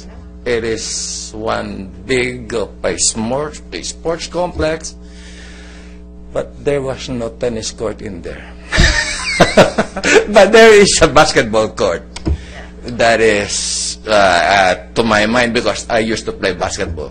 It is, on top of everything. That is the covered one. That is very good. And then the computer, the computer room there, when they have this big screen, though they have the number of hours of operation. Sometimes I use our computer room here. Alberto, thank you very much. Appreciate you coming forward. And the point right now, you're done. Oh, thank you so much, sir. You can breathe easy again. No, just kidding. Yeah. And appreciate all that you do, volunteering and being a very, very positive influence for our program. Best wishes for a happy holiday, too. Thank you. Okay. Thank you. Thank you. Thank you very much. You're welcome. Bye-bye.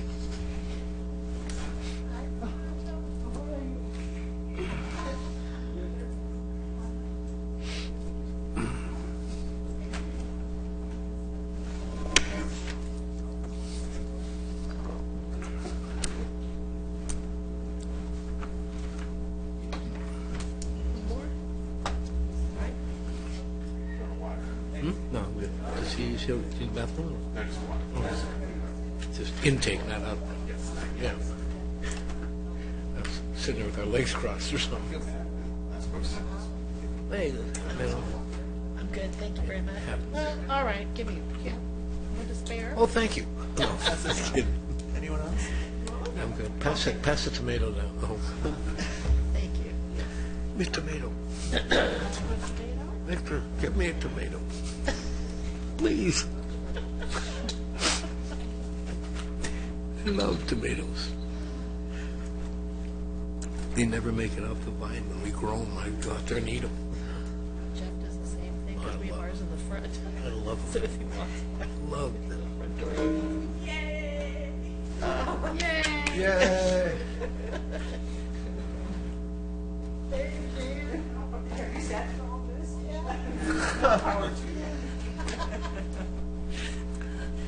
Hi, Jan. Hi, How are you? I'm great. How are you? Pretty good. We're going to take about a 20-minute break right now. Come back, turn around, come back. Okay. Since The we did- last time you did this to me, Okay. too. But the best for last, so what can I tell you? All right. Well, take that under advisement. That's okay. One. Nothing's changed with the process. Okay. We're going to ask you to tell us a couple things about yourself. We're going to each ask you a question that we've asked all the other candidates as well. I'm going to start with the perfunctory questions we know the answers to, that you are a Lake Forest resident. right? Yes. And that you have achieved the level of the diamond anniversary, jubilee, birthday, or whatever. We know the answer to that, too. Yes? Yes. Yes. Okay. Not double diamond yet, or anything like that. Working on it. And, yeah, just a couple minutes if you want to, or just tell us a little about yourself, or those that may not know you, or... Well, those of you who don't know me, I have a background in real estate. I've been involved in real estate since 1960. Started at a savings and loan and as an escrow officer, and then business failed back in the 60s and became a property manager, and hence stayed in property management thereafter. And I did property management for Donald Bren, ran his stuff. And then I was president of Arnell Management for George Arduous, the only female president he ever had in any of his companies. And after that, I started my own company. So, been involved in real estate a long time, and accidentally ended up in Lake Forest because of it. I helped design and opened Paloma Summit Apartments here in Foothill Ranch. And just driving by and knowing the developers of Foothill Ranch, walked in, looked at a house one day, and called the builder and said, gee, I think I might want to buy that house. And not planning to move, I moved into Foothill Ranch when there was nothing there except some homes and a few apartments. So, and I have come to love Lake Forest. As a realtor, when I first started, heard many bad things about Lake Forest, and it was, if they had a choice between Mission Viejo and Lake Forest, they picked Mission Viejo, and they said, oh, it's much better than Lake Forest. And until I started working for the city and becoming involved in the city, little did I know about how terrific Lake Forest is, and I now stand up and fight for it at our offices and with our people who ever say a bad word about Lake Forest, because I've been highly impressed with what I've learned about the city and its operation. So, and that's how I chose to become involved working in Lake Forest. Thank you. Loretta? So how does your personal and professional background qualify you to serve on the Lake Forest Senior Advisory Board? I have been a volunteer for many, many years. My earlier volunteer years were with abused children, and that is very, very difficult and very emotional, dealing with abused children. And as I started tapering back my business life, looking for a way to now volunteer again, I decided I couldn't do that again because of the emotional part of it. You just become attached to all those kids. And so I looked for an opportunity here in Lake Forest and didn't know about the senior center, didn't know anything about it, just accidentally stumbled upon it and came in, and I don't know whether I talked to Brenda or who I talked to here and said, you guys need volunteers. And so I think my background both as a business professional and as an active volunteer has brought me lots of expertise that I can share with the city, and being involved in lots of building projects, the joy of accidentally stumbling into being an active part of your new civic center has been incredibly exciting and rewarding. So, you're welcome. Francisco? So my question is, have you attended any workshops? Which you answered. The answer to that would be yes. Yes. So what type of new programming would you propose for seniors then? I've been actively pursuing at our board meetings currently, looking to add additional programs that would include all seniors, since I didn't realize also, I thought seniors were 65 and up, and becoming involved in Lake Forest seniors activities, I find out it's 50 and up. And we don't really have any programs for those people, nor are they very inclusive as seniors in our city, I think. They know about all the other activities, but we don't really provide anything. And so I've been instrumental this year in working towards getting a senior games with activities directed towards some of our younger seniors and hoping to get them active. And the city's been very nice in cooperating and realizing we have to start out on a smaller scale, but trying to do something that will involve those. And I've been trying, as Jim knows, to find a list of who our seniors are so that, yes, so that we can identify them and learn their needs and learn how we can better support them and get to people like me who knew nothing about our senior center and all the wonderful things that we do offer. I mean, I run into people at the gym, I run into people at the market, they don't know we exist.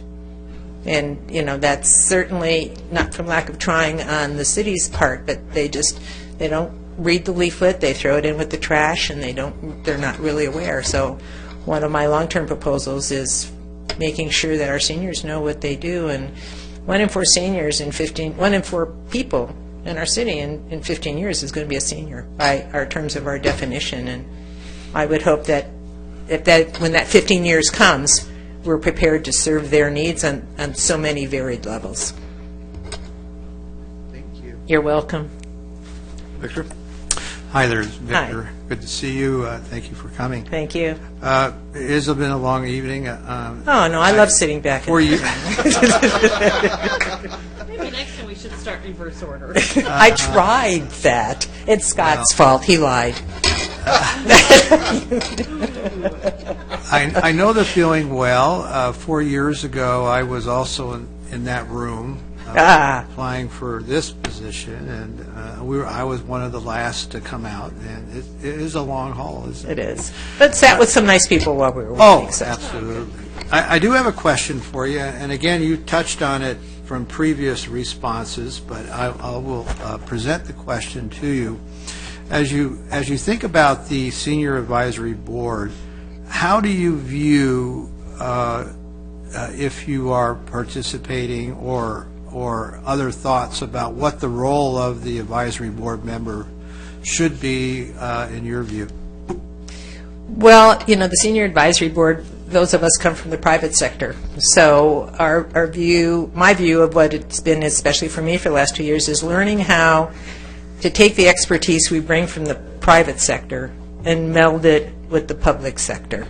And in the last 2 years, I've found that that's a very doable deal. It's a tough road some days, but the successes that come out of it, I hope the senior feels that they have the city feels that they've benefited from the Senior Advisory Board and the things that I've seen that have gotten done since its formation.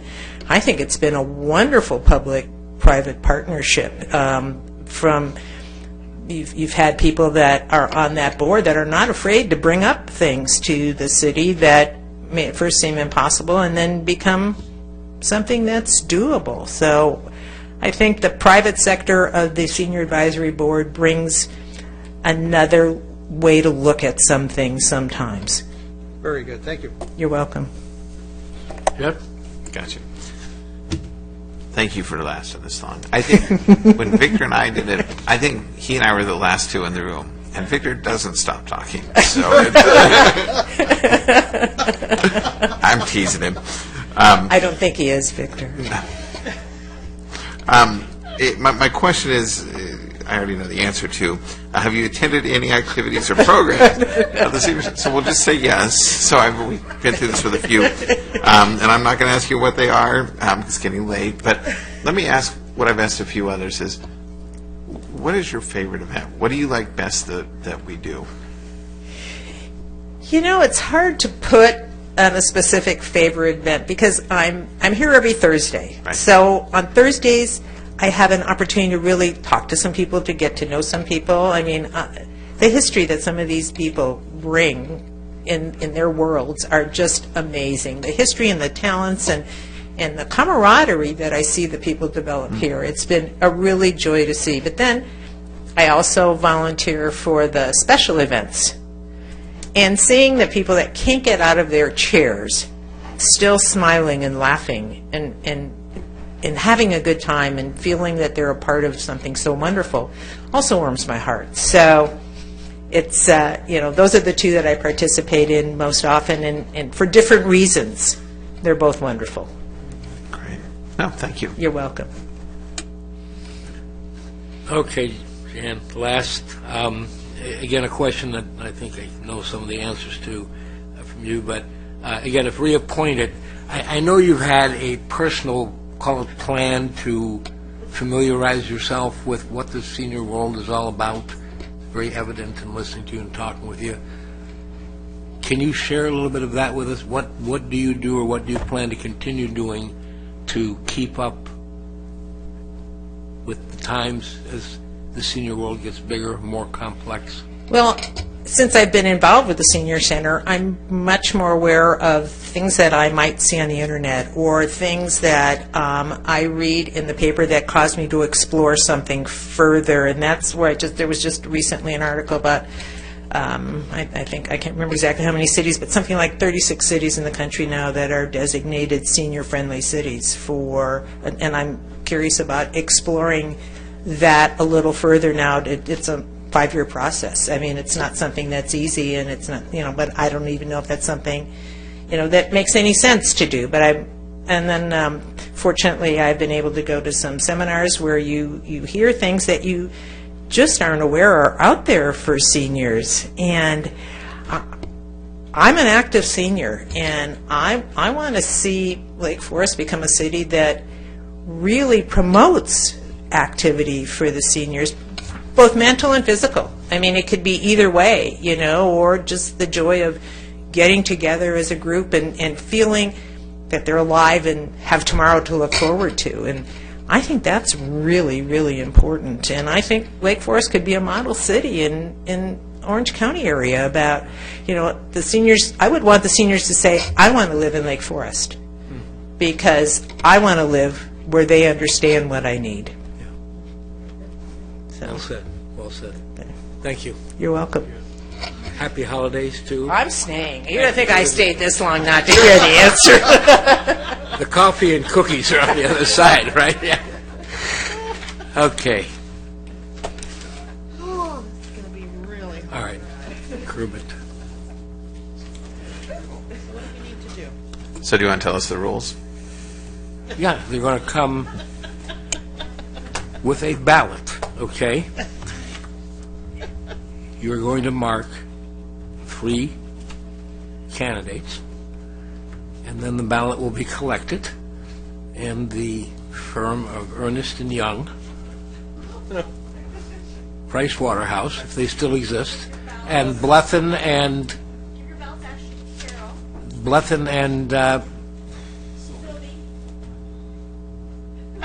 I knew I'd get that reaction, are going to do the final tabulation, and then hopefully we will have a winner. Were these our ballots? Yes, that was your ballot. Oh, wait. My bad. Where do you have about? Not the order of application. These are our ballots. I didn't see a ballot. The ones Since it did not say ballot, give me a fresh one. I used them for notes. Thank you. Oh, my bad. Okay, all right. We got it straight. Next time, put on ballot. Do not mark. Thank you, dear. It's just plain postage. Oh, that's just so sorry. No. I can't be Francisco. Is he going to be me? Victor Scher. Victor Scher. Oh. Oh, that's my name on it. Has your name? That's good. See, we want one with names on it, with our name on it. That's me. Thank you.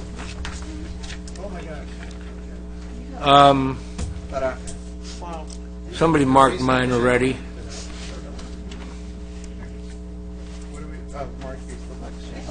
Wow.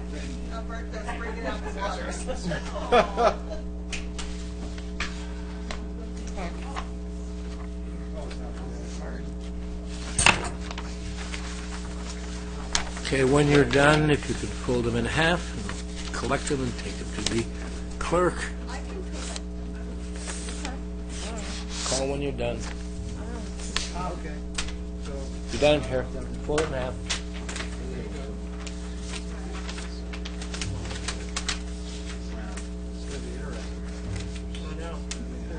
Here you go.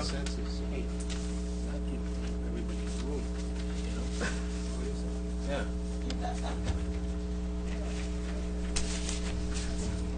Thank you, Chair. You're welcome. We will now make the paper airplane and fly them over there.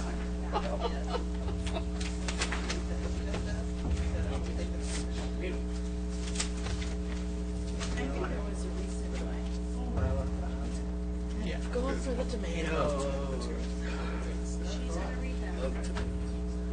Oh, out loud? She can do whatever she wants. Here's that contact for Baja Fresh. Thank you. You're welcome.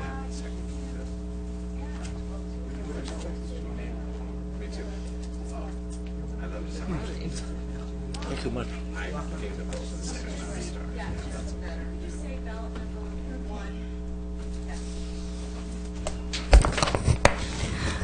Ballot number 1. Franklin Choco. Choco? Is that correct? Oh, okay.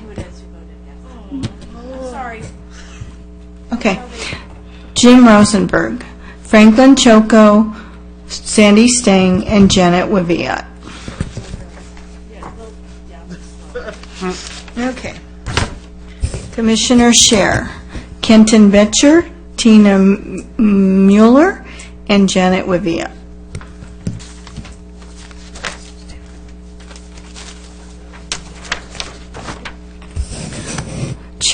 Vice Chair Herron, Kenton Betcher, Sandy Stang, Janet Wiviat.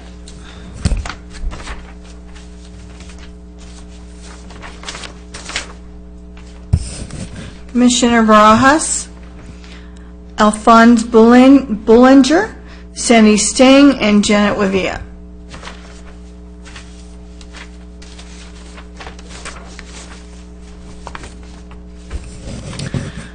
Commissioner Workmeister, Frank Choco, Sandy Stang, and Janet Wiviat.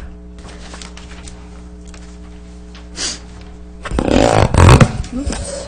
That sounds good. Phase 2.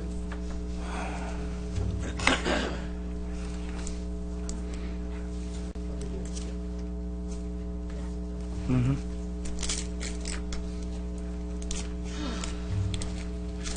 So I think we may have to re-vote. You're right. I think 2 are in. You vote for the third one. Yep. We didn't set the rules for a time. Hmm? Did we set the rules for a time? We have a tiebreaker question. And we'll figure out all year, we do it next month, which was in your packet. We could just re-vote. Hmm? That's right. You're right. I knew that. Yes. He's leaving us. He doesn't care. Hmm? This is hard. I don't like it. I have an easier time, but really bad. All right, so we do have 2 winners, Sandy Stang and Jan Wiviat, but we have a tie for the 3rd place. So we have 2 options for that. You can vote again to break the tie, or we can have the candidates come back at the December meeting and do a tiebreaker question to help you make your decision. It's up to you how you want to handle that. I would like to suggest that we take a tiebreaker vote. Okay, so the tiebreaker vote would be between Kenton and Frank. Franklin. Okay. No. No. Just vote. So you should have a tally sheet. How about That's if we round just 2. Take a piece of paper. We have round 2. There's Or round if 2. you have another round, okay, Yes. fine. We can do that, or each right, do it, and you can count. So you're now voting for to break your tie for the 3rd candidate to, for Kenton or Choco. Okay.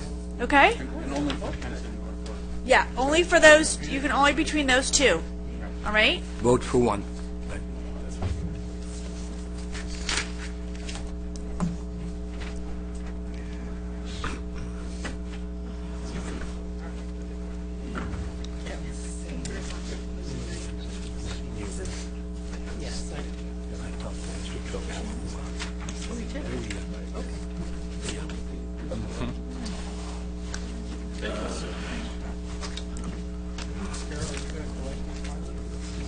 I can collect. Yes. Will.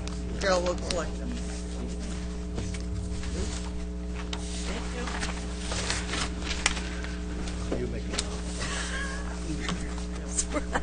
What did he say? Thank you.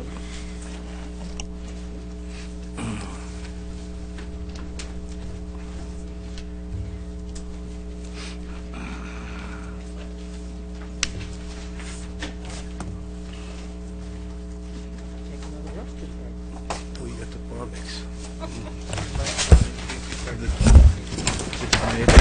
Commissioner Workmeister, Franklin Choco.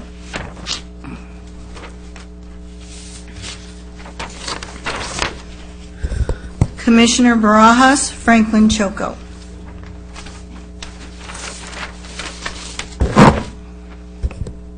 Chair Rosenberg, Frank Choco. Chair Heron, Franklin Choco. Commissioner Scher, Kenton Betcher.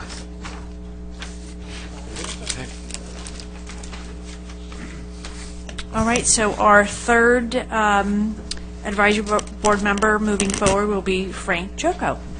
Thank you very much. Thank you, candidates. Congratulations, and thank you all for staying so late. Thank you.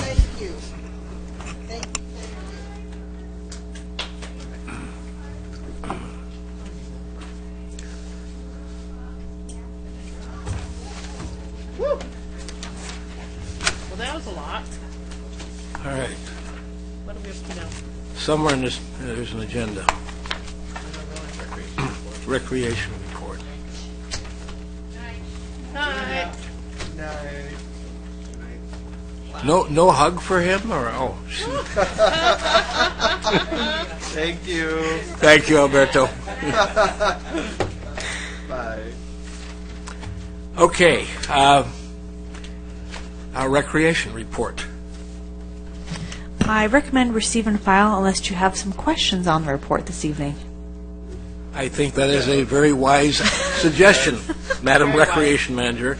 Even though I did notice that the postage wasn't quite as affected as it normally is, but And I do have notes on our events, but I think that unless you have questions, we can receive and file. are there any questions or comments, Commissioners?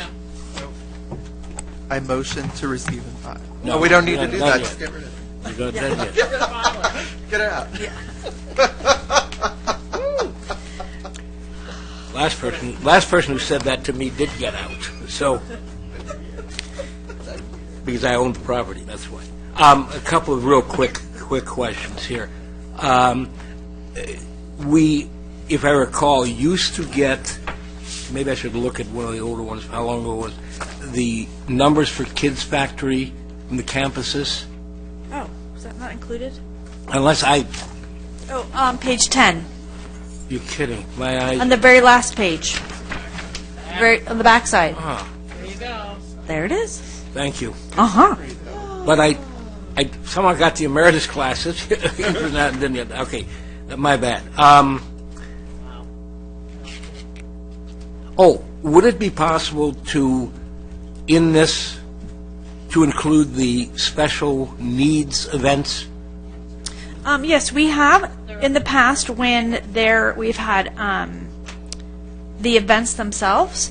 They have gone in there, and also the classes. Also, we put that in the class formats. If there are none for the month of October, we wouldn't have included them. I thought we had one on October 29th, or am I brain dead? The game night. Would it be in? Just numbers? I was looking for a little write-up, because I think other people see this report, and Oh, it it's in might. here. Yeah, the numbers are in here. No, I'm talking beyond the numbers. Oh, the write-up. Short Oh, write-up. yeah. Oh, yeah. That should have been in here. Because that helps stimulate the progress of that program. Okay? And then the last is a question, really, looking at the numbers for the open gym, where the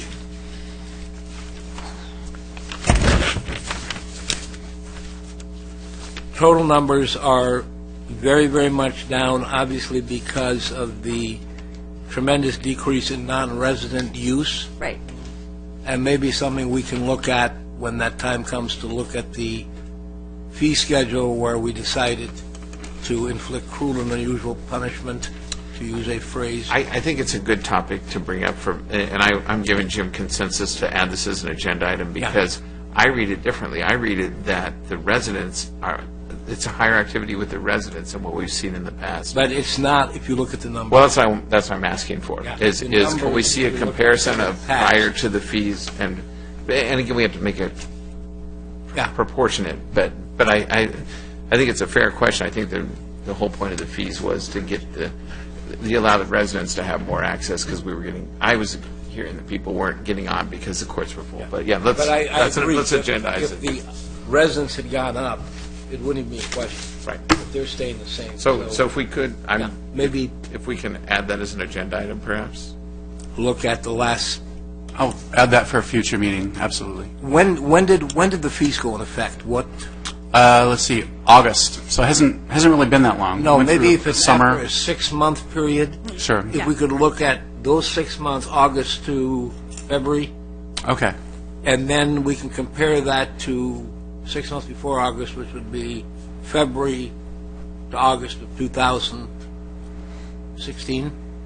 I did want to bring up one little caveat to that, though, is that if you're looking in the months of August into the beginning of September, you're looking at summertime, where you're going to have more numbers, whether it be resident or non-resident.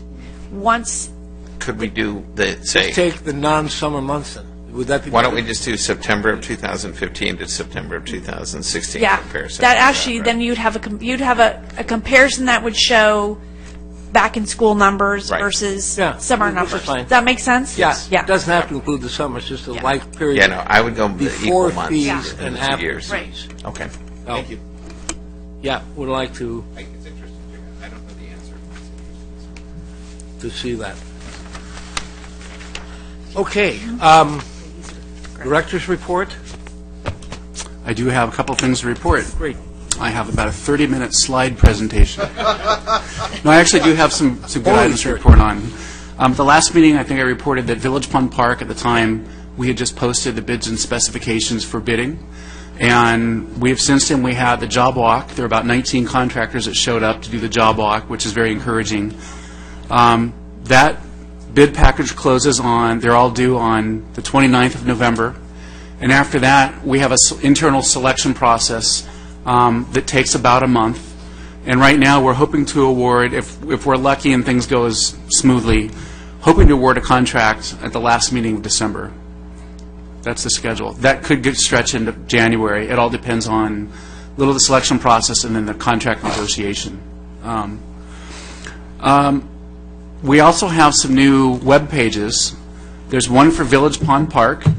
We have something called Constant Contact, and what it does is it replaces the manual email where we draft an email and then Vicki manually enters 42 email addresses and we send it out. Constant Contact has a database of all the emails. We just put in the update and essentially hit a button, and anyone who's signed up for the update receives the updates. I've taken the liberty, I hope this is okay, I've taken the liberty of signing up each of you to receive the updates on Village Pond Park. You haven't probably received anything yet because we haven't sent anything out in the last month. But you will. I've also signed you up for the Constant Contact list for the Neighborhood Park Improvement Plan. And that's where we're studying the 10 parks for renovation. You can find on the city's website, on the very front page, you can see something on the Neighborhood Park Improvement Plan. If you'd like to just click on that, you can read about it. Village Pond Park is a little harder to find. I'm hoping to get that up on the same front page.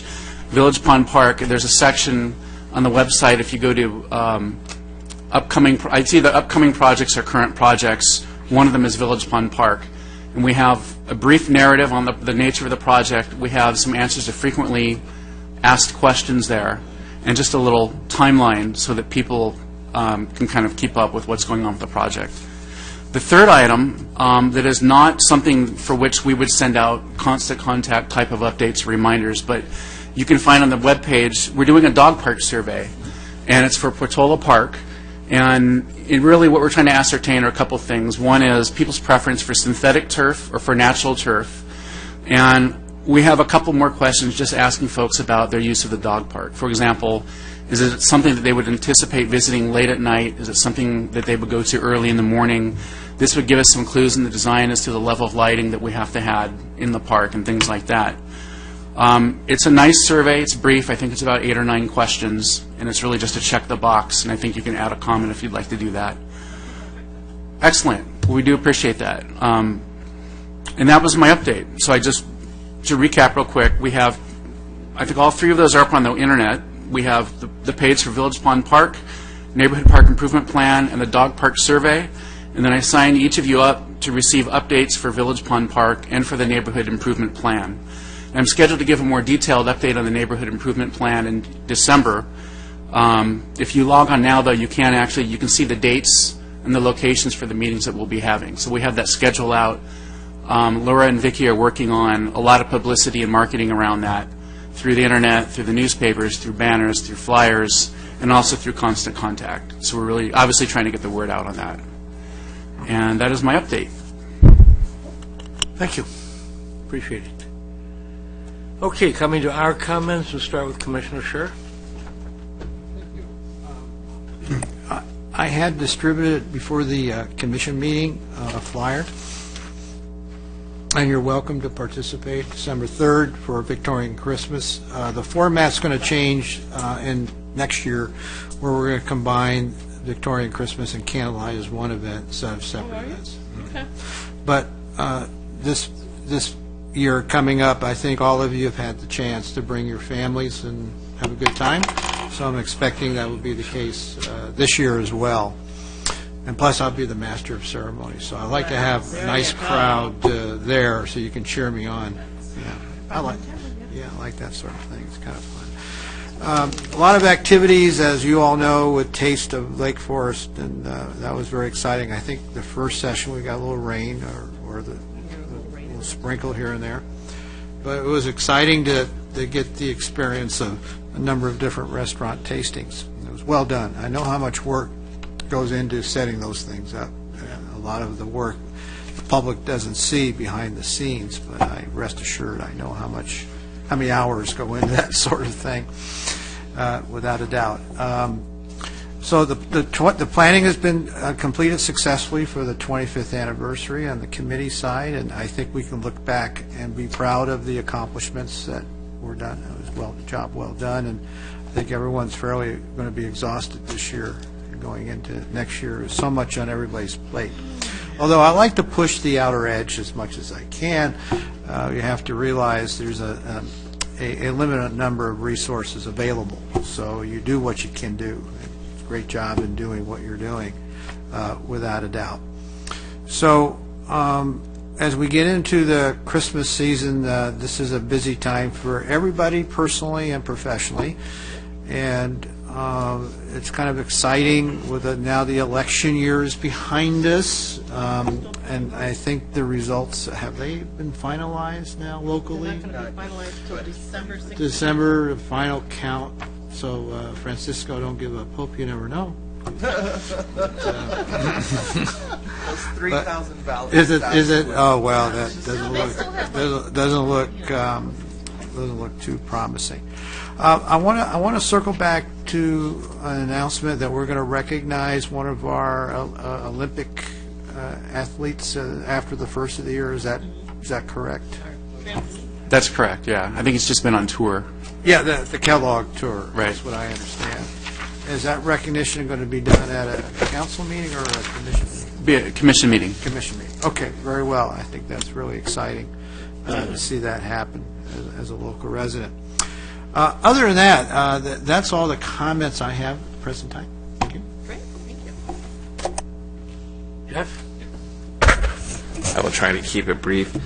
First off, in line with Victor talking about the election, I want to congratulate our fellow commissioner. And though the outcome wasn't exactly what he hoped for, I really appreciated the fact that he did it with a lot of integrity, and to me that's more important than a whole lot of stuff that happens around here. So I want to thank you for that. So, I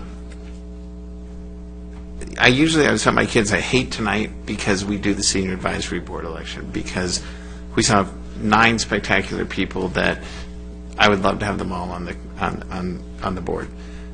What I did come away with, and I was showing Jim earlier at our little potty break, that there's some trends that I was so happy that these guys said, because it kind of got me thinking.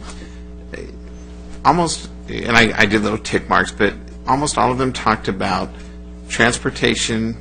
There was exercise and health, and I don't know if those are one and the two, but I think those are things that areas of focus. And then the one that was more common than any other was these younger seniors. And as Jim thankfully shared with everybody, that I turned 50 this week, and last meeting I was kind of teasing. I realized I could go to the senior group now, but I think the point of we do need to look at, do we have activities that will attract the I'll call it the first half of the senior group, or whatever you want to call it, but I think so, and I think there's a way to do it where we can combine both in activities, but also as a couple of the candidates very smartly pointed out some neat ways to do it. And I hope that goes back to the board, and that's something that we look at, because I think with this new Civic Center, there's a lot of opportunity there in getting people involved. So anyway, I love everything, and I really want us, and the other one I didn't mention, which was also a common theme, is bringing the activities to the seniors sometimes, because I think that's something you don't always think about, and I don't always think about, and I don't know how we do that, but I think it's worth a discussion to see if there is some opportunities for us there. And I know we've kind of reached out to some of the mobile home parks I know in the past, and it hasn't, and they have their own programs often, but maybe there is some opportunity there that we can look at. Anyway, that was mostly it. Again, a fabulous job by the staff. It was nice to see Scott in his position tonight. He really, as I said earlier, he's done a tremendous job at the skate park, and it's nice to see. It's nice to see Nick doing so well. We just have a great staff, and I can't thank you guys enough. Not just as a commissioner, but as a citizen. I appreciate the city a lot, and so thank you guys all for what you do. That's it. Francisco. So I was visiting this sports park recently with some friends, as I usually do when I get out-of-town guests, because I like to show it off. I call it the crown jewel of South County. And we happened upon the special needs game night, and my wife was so impressed with it. You've gained a permanent volunteer for any future special needs events. She loved it, which means that I will be tagging along as well. So you gain 2 volunteers, because I can't handle being bored at home alone. And I received the Neighborhood Park Improvement Survey email today, which I was super excited about. So I just wanted to know, as I'm out and about talking with people at the parks and stuff, how do I get them signed up to receive the email so that they could fill out the survey and things like that? Essentially, they need to sign themselves up. Okay. They just go to the web page. There's something they can read. They read about the project. They can click on it, and they enter their email address, and then they're signed up. Okay, so I'm assuming for like the park survey one, they would just go to the home. I would just direct them to the homepage of the website. It's the homepage. Yeah, they just scroll down, and there will be a title that will say. I think it's actually the first one right now. It says Neighborhood Park Improvement Plan. Okay. Yeah. Thank you. Perfect. Thank you. And that was the extent of my comments. Great. Yes, Jim. All right. I want to echo what Jeff said. Francisco, I was really proud of you. You really held it. Anyway, that's just, I was very proud of you. All right. So I attended the Hallows Eve skate park event, which went really, really well. Then they decorated it so nice. They even had those creepy clown things. Anyway, and I have to say it was wonderful to talk to Scott, and he just ran that event so well. And they were going to have a costume contest, and there were these girls. It's so nice to see girls skateboarding. That is huge. And these little girls were just having so much fun in their costumes, and they're twirling their skirts around. And then they were getting ready to... thing, or no? No. Anyway, they're being little girls. But the family was getting ready to go, and I'm like, Scott, you've got to have the contest now. And so I'm trying to talk them into staying. And then they said, are you going to have boys and girls? And I go, I don't know. And they said, well, we probably wouldn't win if, because the boys are all decked out in, comics characters and stuff. And so I went to Scott, and I said, what do you think about having boys and girls? And he's like, sure. And it worked out really well because the one girl won a skateboard. So it was really a nice event, and it was so nice to work with Scott about that. Yeah, he was very flexible about it.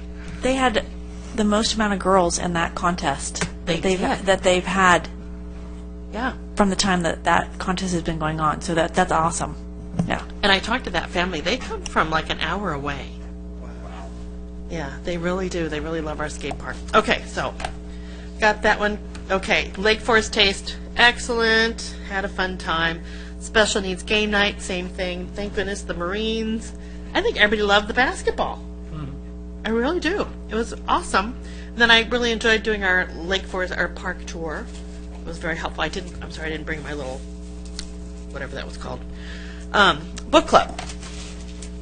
Okay, so I'm in this article about the book club, right? Okay, so I was thinking, why don't we have a little blurb in our senior scene about the people that attend our book club and what they're reading? I know you list the books, or have something a little in the leaflet just saying, hey, we've got this great book club, here's, da-da-da-da-da. I don't know, I just thought it would be kind of fun. You're talking about the leaflet, not the senior newsletter? Either one. Okay. Either one. You choose. Or not. Would probably be the leaflet. Is where because I think people who get the senior newsletter know we have a book club, but the people who get the leaflet don't always get the senior newsletter. Yeah, and I just, I thought, they did they should get recognition. Maybe even do a little blurb on the bowling team. Just some ideas I thought I'd throw out there. Just want to pass along, got a really nice compliment on our dog park. So they love it. I think the Senior Veterans Day event we had here was really well done. It was really well done. And I have to tell you, my mom and dad at their clubhouse had one as well.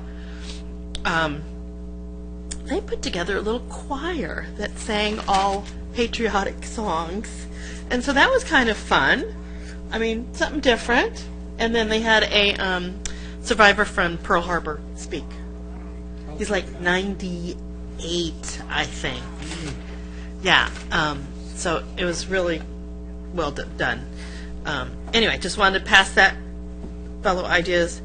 I've asked for this before. Can we get the Senior Scene newsletter at the sports park? Yes.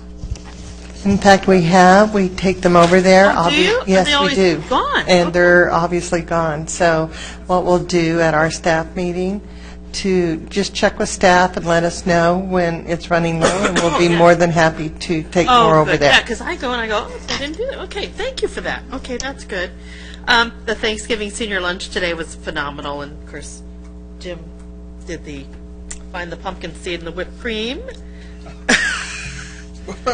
Oh yeah, we're gonna show. Well, anyway, okay. I was talking to one of the seniors, and they're really concerned that our new senior center is not going to be big enough to accommodate. I know, it's a touchy subject, but like she said, they want to invite people to come, and they can't because ours is too small, Yeah, and so they want to make sure the next one is. Well, what I would say, it's not going to get bigger than what it is. Right, okay. The footprint of the building is as large as it can be, but the way the space is divided up is very well organized. A lot of consideration has been given, I guess, to the different activity rooms. We also have outdoor patios. Right. I know that the multi-purpose room can accommodate over 200 people, so certain areas will be larger than what we have now.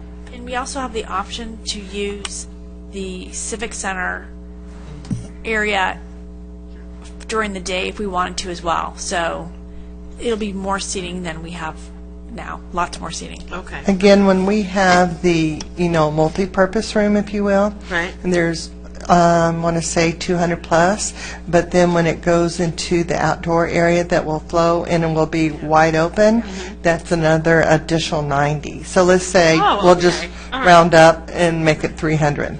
Well, now I'm feeling so much better. Thank you for that. Okay. Kenton mentioned something about silver sneakers. Maybe we should have a little blurb somewhere about that, too. We do. Oh, okay. Sorry. No, not at all. So it is in the flyer display case. Oh, okay. And so we do have, I want to say 2 or 3 gyms, if you will, that offer silver sneakers, and it is tied into certain supplemental programs. Oh, okay. All right. And so, but yes, we do have flyers on that. Okay, good. Thank you. All right. Have we ever thought about offering a sign language class through Emeritus? Good question. Have not had a request for that. And to be honest with you, I would really have to look at Saddleback as well as Irvine Valley College to see if they actually do offer that as an emeritus. I honestly don't know, but I can check on that. I just But thought it'd be a good class to offer. yeah, it's I haven't had a request on it, but that doesn't necessarily mean, that we can't make that happen. But I would have to check to see if they actually offer those classes. I just thought I'd throw that out there as a suggestion. Because I know Jeffrey took it at IVC, and he still tries to sign to me, and I have no idea what he's saying. Yeah. Anyway, so, yeah, I'd probably take that class. Okay, also, we've had hot weather, and the seniors are wondering if when it's over 90, they can stay longer. Well, They can. well, no, they were told only during the summer.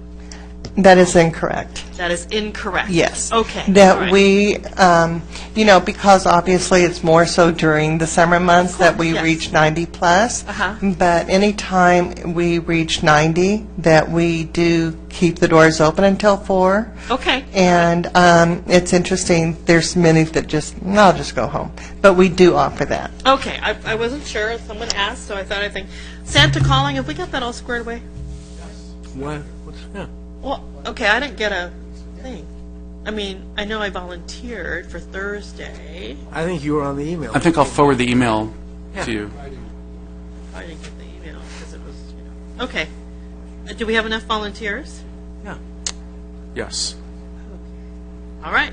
And happy Thanksgiving, everyone. That's my list. Thank you. All righty. Thank you. Okay. Just going to pull the old 18 pages out of my jacket without place with doing that. A couple of, if I can piggyback on a couple of comments made by my colleagues.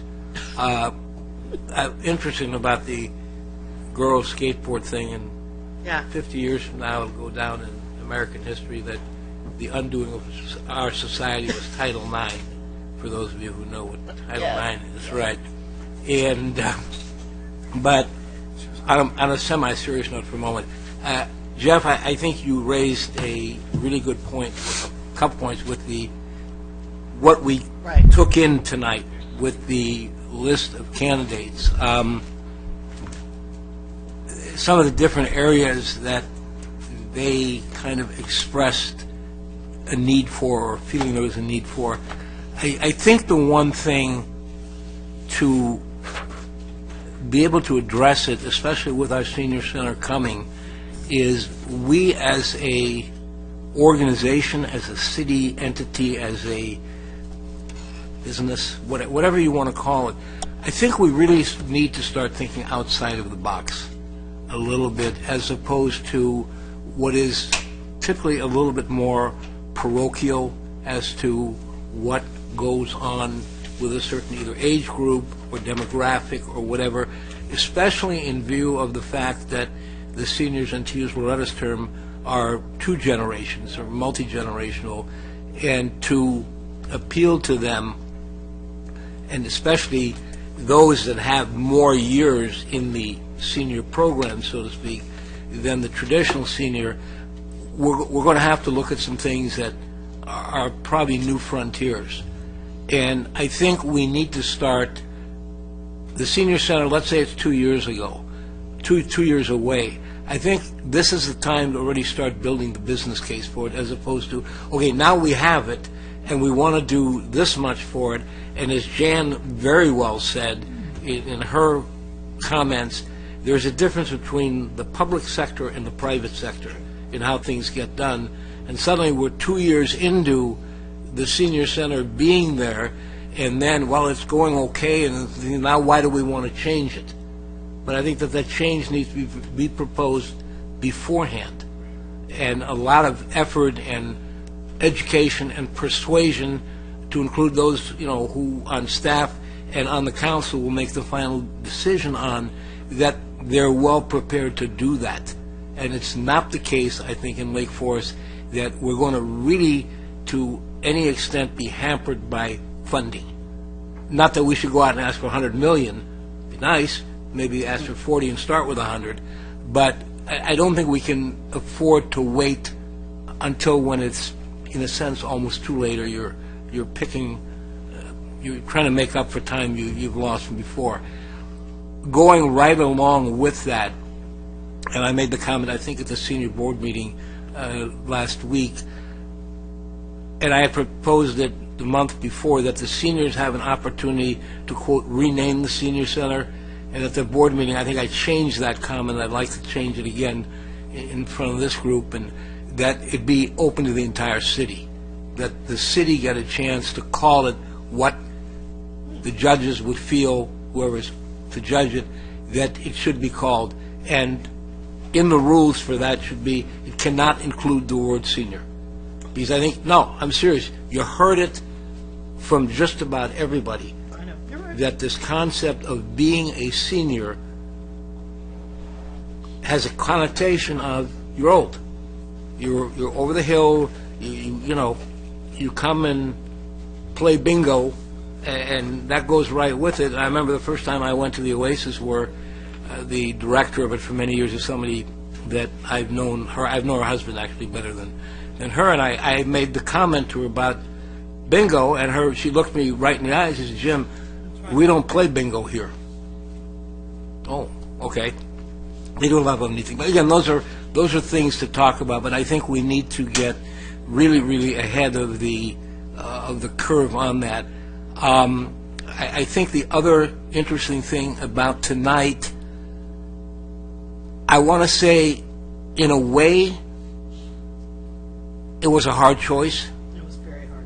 But in another way, at least to me personally, and I'll just leave it at that, it really wasn't.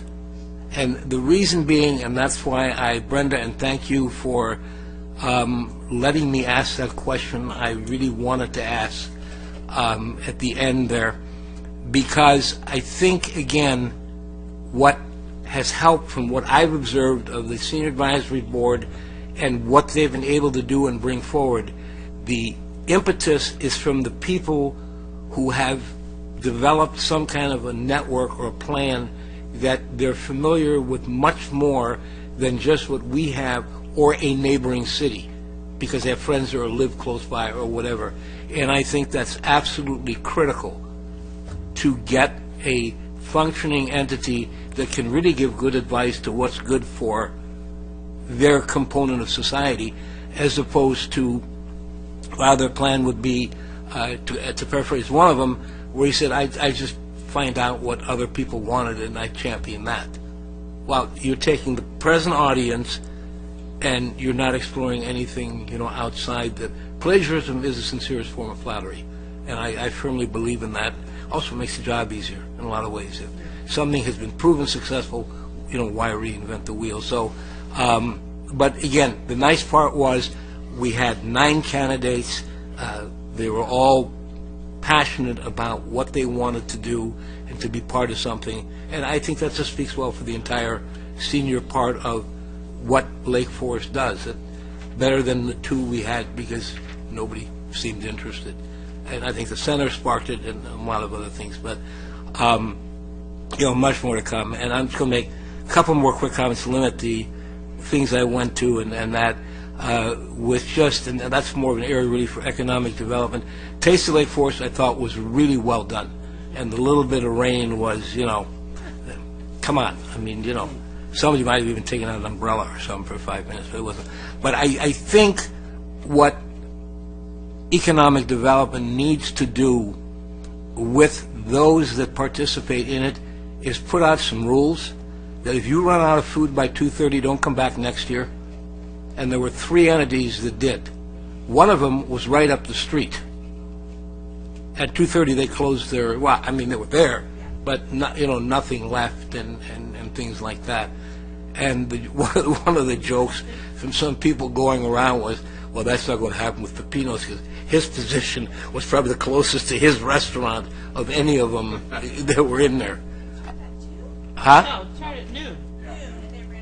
They ran out by between about 2:15 or so. Yeah, one I can maybe understand. It's newer establishment and first time there. The other, it's like a no excuse. They got a full kitchen and they're a stone's throw from there.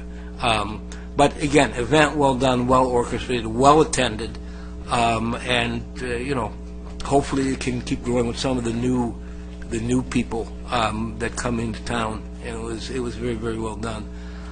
The other thing that I'd like to bring up, and I don't know if it's the time right now to agendize it or to try to agendize it, that I'd like to get some information, more information, I should say, is the interrelationship between public works, field renovations, and playing seasons. Because it just seems to be a little bit different than it's been before. Not that it made total sense before, but now it's, why are you starting the field renovation during a playing season by somebody using that group? And what you do is you're working, if this is the footprint of the total field, and the park, I should say, and the playing field is this, you leave the footprint of the playing field and you're working all around it, which to me doesn't make really a lot of sense. And from a contracting standpoint, it isn't going to save you any more money doing that, and I can prove that if need be. So I just like to, before, find out a little bit more information as to why that's done, maybe just, because I know some of the user groups are not wild about it. I mean, they put up with it. You know what I'll do? We have the quarterly report from Public Works in December, and I'll see if they can that might maybe bring someone along that can address that's that a good type time of questions. It's a good point. Talk about it, and also talk Sure. about the total shutdown versus a staggered shutdown of fields. That's, again, an old habit, which is understandable. But, again, from people who do that for a living, financially it doesn't save us any money doing it all at once. So, anyway, I will leave it at that. And Veterans Day was great. I think it was a great presentation. We came close to Pearl Harbor while he was a World War II pilot. And I know it's a little tougher for some of those guys to get up and talk, but he wasn't bad. Troublemaker is kind of what he alluded to being himself, which was very interesting. And today's lunch was very, very well done. And, of course, I always enjoy having a face full of whipped cream. And the lady sitting next to me, was this the first time there were ladies involved in that? No, they've had it before. But not to the extent they had. It was like more ladies than guys. Seemed like we definitely had more ladies. Yes, but, okay. That yeah, was, we have it was it. fun. It was cool. And all I ask is some pictures that I can have memories of me, doing what I like to do, having fun. So, again, happy holidays to everybody on the dais, staff, and please convey our wishes to fellow members of staff that we're going to do something on December 19th, if you'd like to add that on your calendars. Okay? And December 19th is what, Vicki? Monday. Okay, good. It's in this year, too. Okay, next question. What's going to happen?